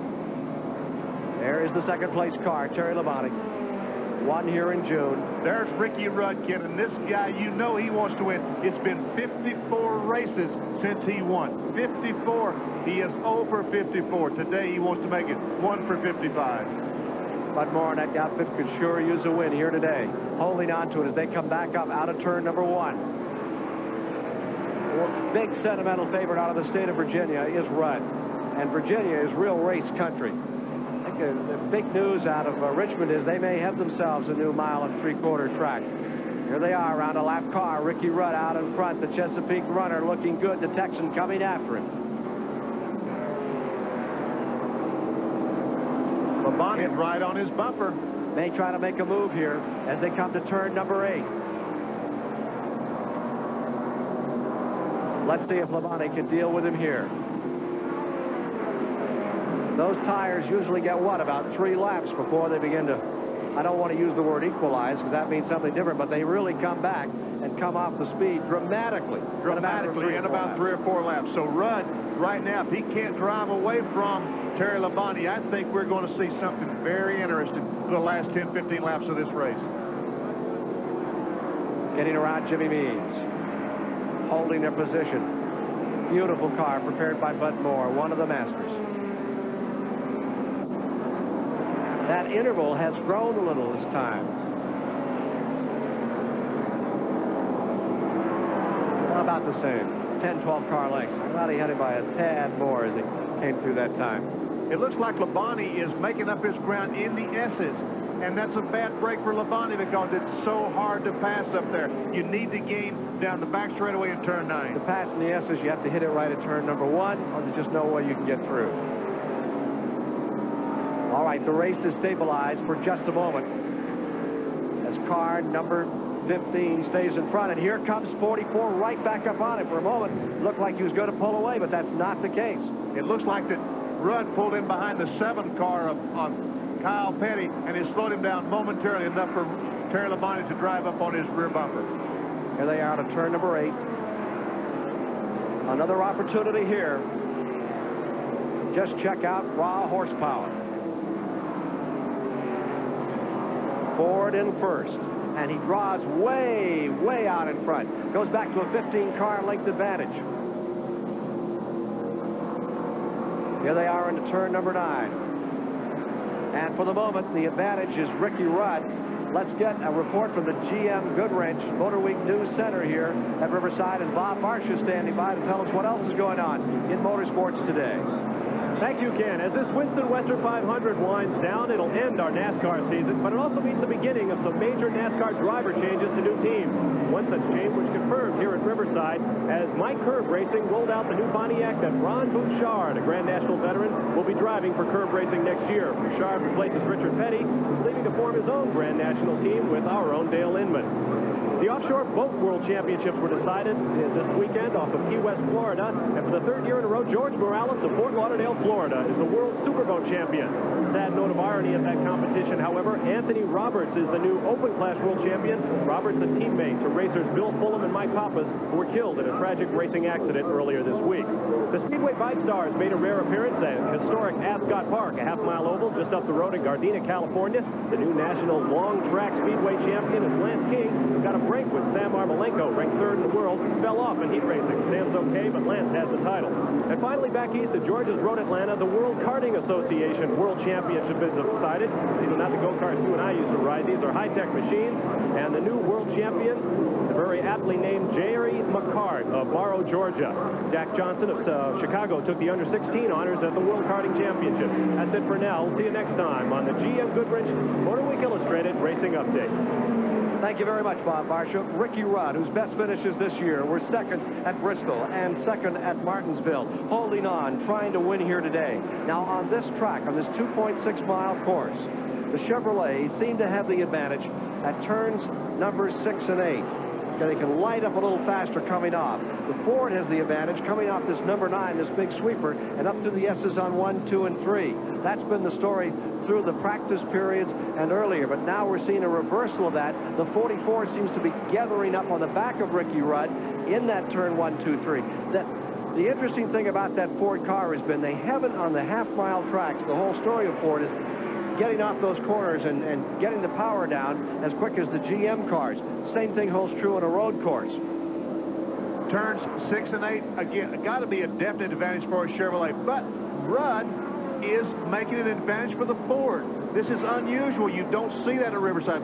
He continued to put bus links on Terry Labonte coming off turn 8, where Labonte is supposed to have the advantage. Well, they found some horsepower there. We'll be back with more live coverage as we come down to the finish of the last race of 1985 after these words. One for the lead, and this battle between Harry Gant, who has really been worrying right up on the rear bumper of car number 12, Neil Bonnet, closing up on him at turn number 6, and has nearly bagged him a couple of times. And then the other battle. There you see Neil Bonnet, who is at the present time in third spot. Harry Gant is in fourth.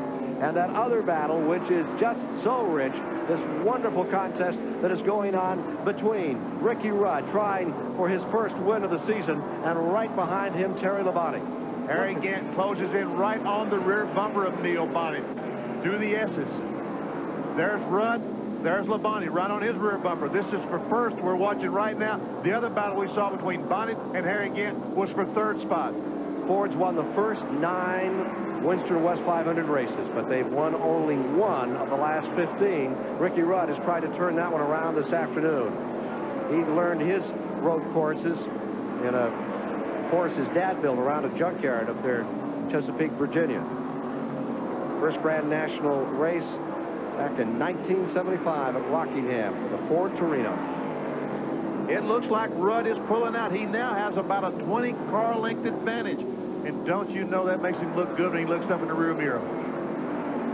Lapping Lake Speed, and so as we move into turn number 9, Ricky Rudd closer ever to that victory, first one of the season. Ricky Rudd has fond memories of this racetrack.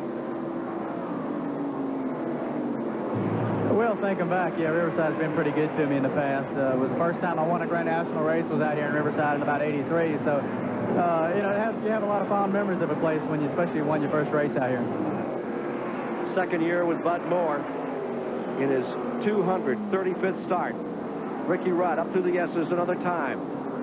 And Harry Gant tried to get alongside Neil Bonnet going in turn 2. Couldn't make it, had to back off. That's why he made the move before, and he slid the car across the track to take a shot at number 12. Dandy battle. Dandy battle for third spot. That's turn 5 up the hill, turn 6 back to the right on the throttle hard coming off the corner. Gant almost had it sideways out of turn number 6. Slow corner, now going to the slowest corner on the course. Oh, Neil Bonnet started, he almost pitched it in the corner like he was on a dirt track. Neil Bonnet's not really a dirt run. Now there's Bill Elliott, who made such a game run with 11 wins this year, and again he is back on pit road. Transmission earlier today soured his day, took him out of the championship run. Darrell Waltrip is the 1985 champion. The laps are running out here at Riverside, California, as we have another contest going on for the lead that is something besides the Waltrip-Elliott contest. 113 of 119 laps have been completed today. Holding on, trying to win a Ford victory over a Chevrolet. There's Darrell Waltrip, the new champion. Third time he's won it. 6th time in 10 years that a Junior Johnson car has won the crown. Simple. All you've got to do is get a Junior Johnson car and you're on your way. Not quite true, as Neil Bonnet can attest. Although Neil Bonnet has done extremely well in the standings this year. Neil Bonnet up there in 4th place going into this, battling with Harry Gant. They're battling 3rd and 4th in the race, and they've been 3rd and 4th in the standings. That's a little deja vu on your television screen there as we watch Bobby Allison and Darrell Waltrip. Waltrip has already wrapped up today's championship, but we can't help but recall that for 3 straight years, those 2 cars decided the championship on this racetrack. Allison won 1, Waltrip won 2. Today, Allison's not in it, and Darrell Waltrip is cruising to a big league payday. With all the new additional funds, this will be a mighty successful year. That $250,000 he'll pick up at the Waldorf Astoria.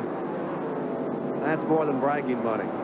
Ricky Rudd first, Terry Labonte second, Bonnet third, Gant fourth, Earnhardt fifth, Bodine sixth, Richard Petty 7th, Waltrip 8th, Lake Speed 9th, Jim Bound 10th, Ron Bouchard 11th, Glenn Struer 12th, Jim Robinson 13th, Ruben Garcia 14th, couple of laps down, 15th is Bobby Hill, and 16th is Bill Schmidt.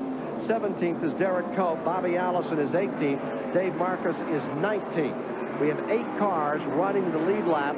Waltrip is running the tail end of that lead lap. This battle we're watching now has some interesting financial permutations, too, because Terry Labonte has won a previous race this year, that does two things. It qualifies you for the Winston, that big winners-only shootout, and it also puts you on something NASCAR calls the Winner's Circle program. Ricky Rudd has neither of those honors this year. He's not won a race. He's got to keep Labonte behind him, and boom, they touch right there. Labonte comes up and gives him a nudge. They're scrambling all over the racetrack. If Ricky Rudd can win this race, he'll go on Winner's Circle next year. His car owner will, and that's worth about $150 grand. And he'll also win an opportunity to race in the Winston, a $500,000 event that pays $200,000 to win. So Ricky Rudd is looking at a big payday if he can hold off Labonte and take that checkered flag. Get set for an explosive finish here at Riverside today. 115 of 119 laps complete. There you see the view around turn number 9 of this Riverside International Raceway. Tremendous crowd watching these two men.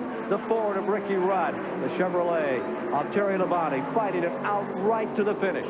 3 laps to go. They cross the start-finish line. There is only 3 laps to go. Labonte is there if he can just get alongside Rudd, but he can't this time. There they are into the S's. Oh, Rudd off the race course. Labonte looking for any kind of running room, any place on the racetrack. He'll take any scrap he can get. Both of these drivers really hungry. Labonte tasting victory here in June. Now he wants it again. Crowd up in turn number 6. Anxiously watching this one come down to conclusion as you watch it live across America on the Superstation. Here's two guys that have taken care of their cars all day because it looks like the brakes, the transmission, everything is working just as well as it did when it began. Down for the finish. About 2.5 laps away. Terry Labonte falling back as he has before. Now about 10, 12 car lengths. But watch what happens when they come around turn number 9 and then head back up through those S's. As we watch this battle, Dale Inman, again reminding everybody that you crewed that number 44 car last year when Terry Labonte won the Grand National Championship. Is there anything you tell your driver in a situation like this? No, he knows what's going on, you know, and he knows there's 2 laps to go right now, and you just count down, tell him there's 2 laps to go to get all he can get, and that's what he's trying to do right now. Ricky's pretty strong coming down that backstretch, so Terry needs to pass him somewhere up in the S's, looks like to me, but it's going to be a shootout for sure. That's still a strong battle going on for the 3rd position, but this is the story right here, right now in Riverside, California, on a golden afternoon. The pay dirt about to be struck by Ricky Rudd, Terry Labonte for first place. Waltrip has already reached the mother lode and taken the national championship this afternoon. Here they are, back to turn number 8 another time. Skimming down in there goes the Ford, but more prepared. Need you say more? One of the great car builders. Rudd got a good jump that time off turn 8. A good jump on Terry Labonte. And you see how Ricky Rudd is going back and forth across the racetrack going down the back straightaway. He doesn't want to give Labonte the draft off of his automobile to let Labonte gain on him down the back straightaway. Smart piece of driving. Here he is in turn number 9. Scooting down in there comes Ricky Rudd. And there you see the interval. And that's not much. It's not much. And as they come off the 9th corner, Harold Kinder, the flagman for NASCAR, has a white flag in his hand, and he waves it right on the hood of Ricky Rudd's car, and then Terry Labonte. Ricky Rudd in first. First came here in 1981 when they ran 2 Winston Western 500s. He's had 1 second-place finish. That was in 1982. He's had engine problems here, had a lot of difficulties. Now he's trying to get it settled down for this last lap. Here comes Texas, Terry Labonte in car number 44, closing at turn number 6. He's there. Right on his back bumper. Crowd on its feet and cheering as down they come, headed for turn number 8. Ricky Rudd's in first, and you can be sure the fans watching in Virginia today are on the edge of their seat, and the Texans are up too. Here they come for turn 8. Last time to decide it all in this 312-mile, 500-kilometer event. It's coming down to this. 2 men less than a car length apart. Now there'll be a little bit of interval here as that Ford draws away. Does Labonte have anything left for turn number 9? That's the question. Under the bridge. Last shot. Terry Labonte Labonte's going to take it in 9 just as hard as he possibly can. Try to outbreak him. But no, Rudd takes it in equally as hard. Labonte pulling up. Ricky just needs to stay on the bottom of the racetrack and make Terry go by on the outside. Slides a little. Here they come, charging the line. They're out of control a bit. They picked them up, and at the line, it'll be Ricky Rudd winning the Winston Western 500 today at Riverside, California. Across in second place is Terry Labonte, who won it in June here on this very same track. Ricky Rudd's done it. We'll be back to meet him in a moment. Race has ended. Darrell Waltrip is the Grand National Champion for 1985 by a margin of about 100 points. And Ricky Rudd has come out of this season with a big, big victory in the finale. A race that puts him into the Winston for next year. It gives him a shot at $200,000 to win. A win that his car owner, Bud Moore, estimates is going to be worth about $200,000 to the team because they go on the Winner's Circle program. It's a big prize here today, but the real payoff for Ricky Rudd could come next year, and it could be almost $500,000. Rudd has become the 9th winner of the 1985 Winston Cup campaign. Bill Elliott won more than his share this year, some people say. The 9th victory of the year, the 9th new winner of the year is Ricky Rudd. The Winston Cup champion is Darrell Waltrip. And the guy who definitely wins the Goodies Headache Award today has got to be Bill Elliott. He dropped out early with a broken transmission. They repaired it, got him back onto the racetrack some 24 laps behind. He scrambled on the rest of the way. Let's go to Chris Economaki. All right, right down here, Darrell Waltrip has just pulled in. The well wishes, his wife Stevie is crying. He's taking off his helmet. It's an exciting moment here. People are shaking hands with him. He can't seem to finish his work. Stevie, what are you crying about? I'm just thrilled. Just thrilled, she says. They're knocking the steering wheel off for Darrell.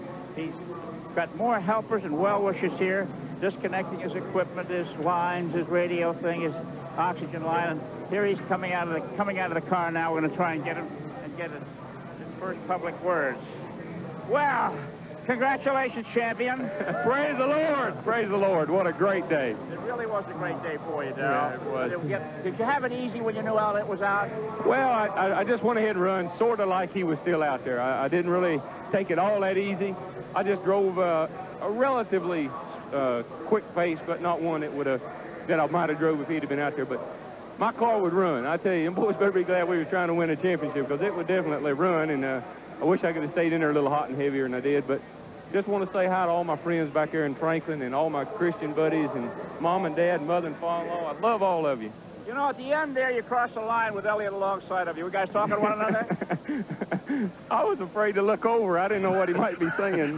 No, we waved at each other. And, you know, he's had a great year, and this just makes us have one, too. So instead of one guy having one great year, well, we've had 2 great years. Well, congratulations again, Darrell, for a great season. Well, thanks, Budweiser, too, and good year. Valvoline, Kentucky Fried Chicken. The champion for 1985 for the 3rd time in his career out of Tennessee and originally Kentucky is Darrell Waltrip, and you'll meet the winner of the race following these messages. 100 Ricky Rudd, and boy, you pulled it out right at the end of the season when he needed to. Well, we really did. You know, it's been a right tough year for us. The car has run up front all year. We just haven't been able to put together a win, and today everything went real well for this Motorcraft Ford, and all the guys on the crew, they think they made some smart pit strategy moves. Early in the race, we cut a tire. We really weren't in contention until later on. They made the right decision on using the right Goodyear tires at the right time. And I say really this win probably the guys back at the shop to take a Ford and get it to run on a road course where you really have to accelerate.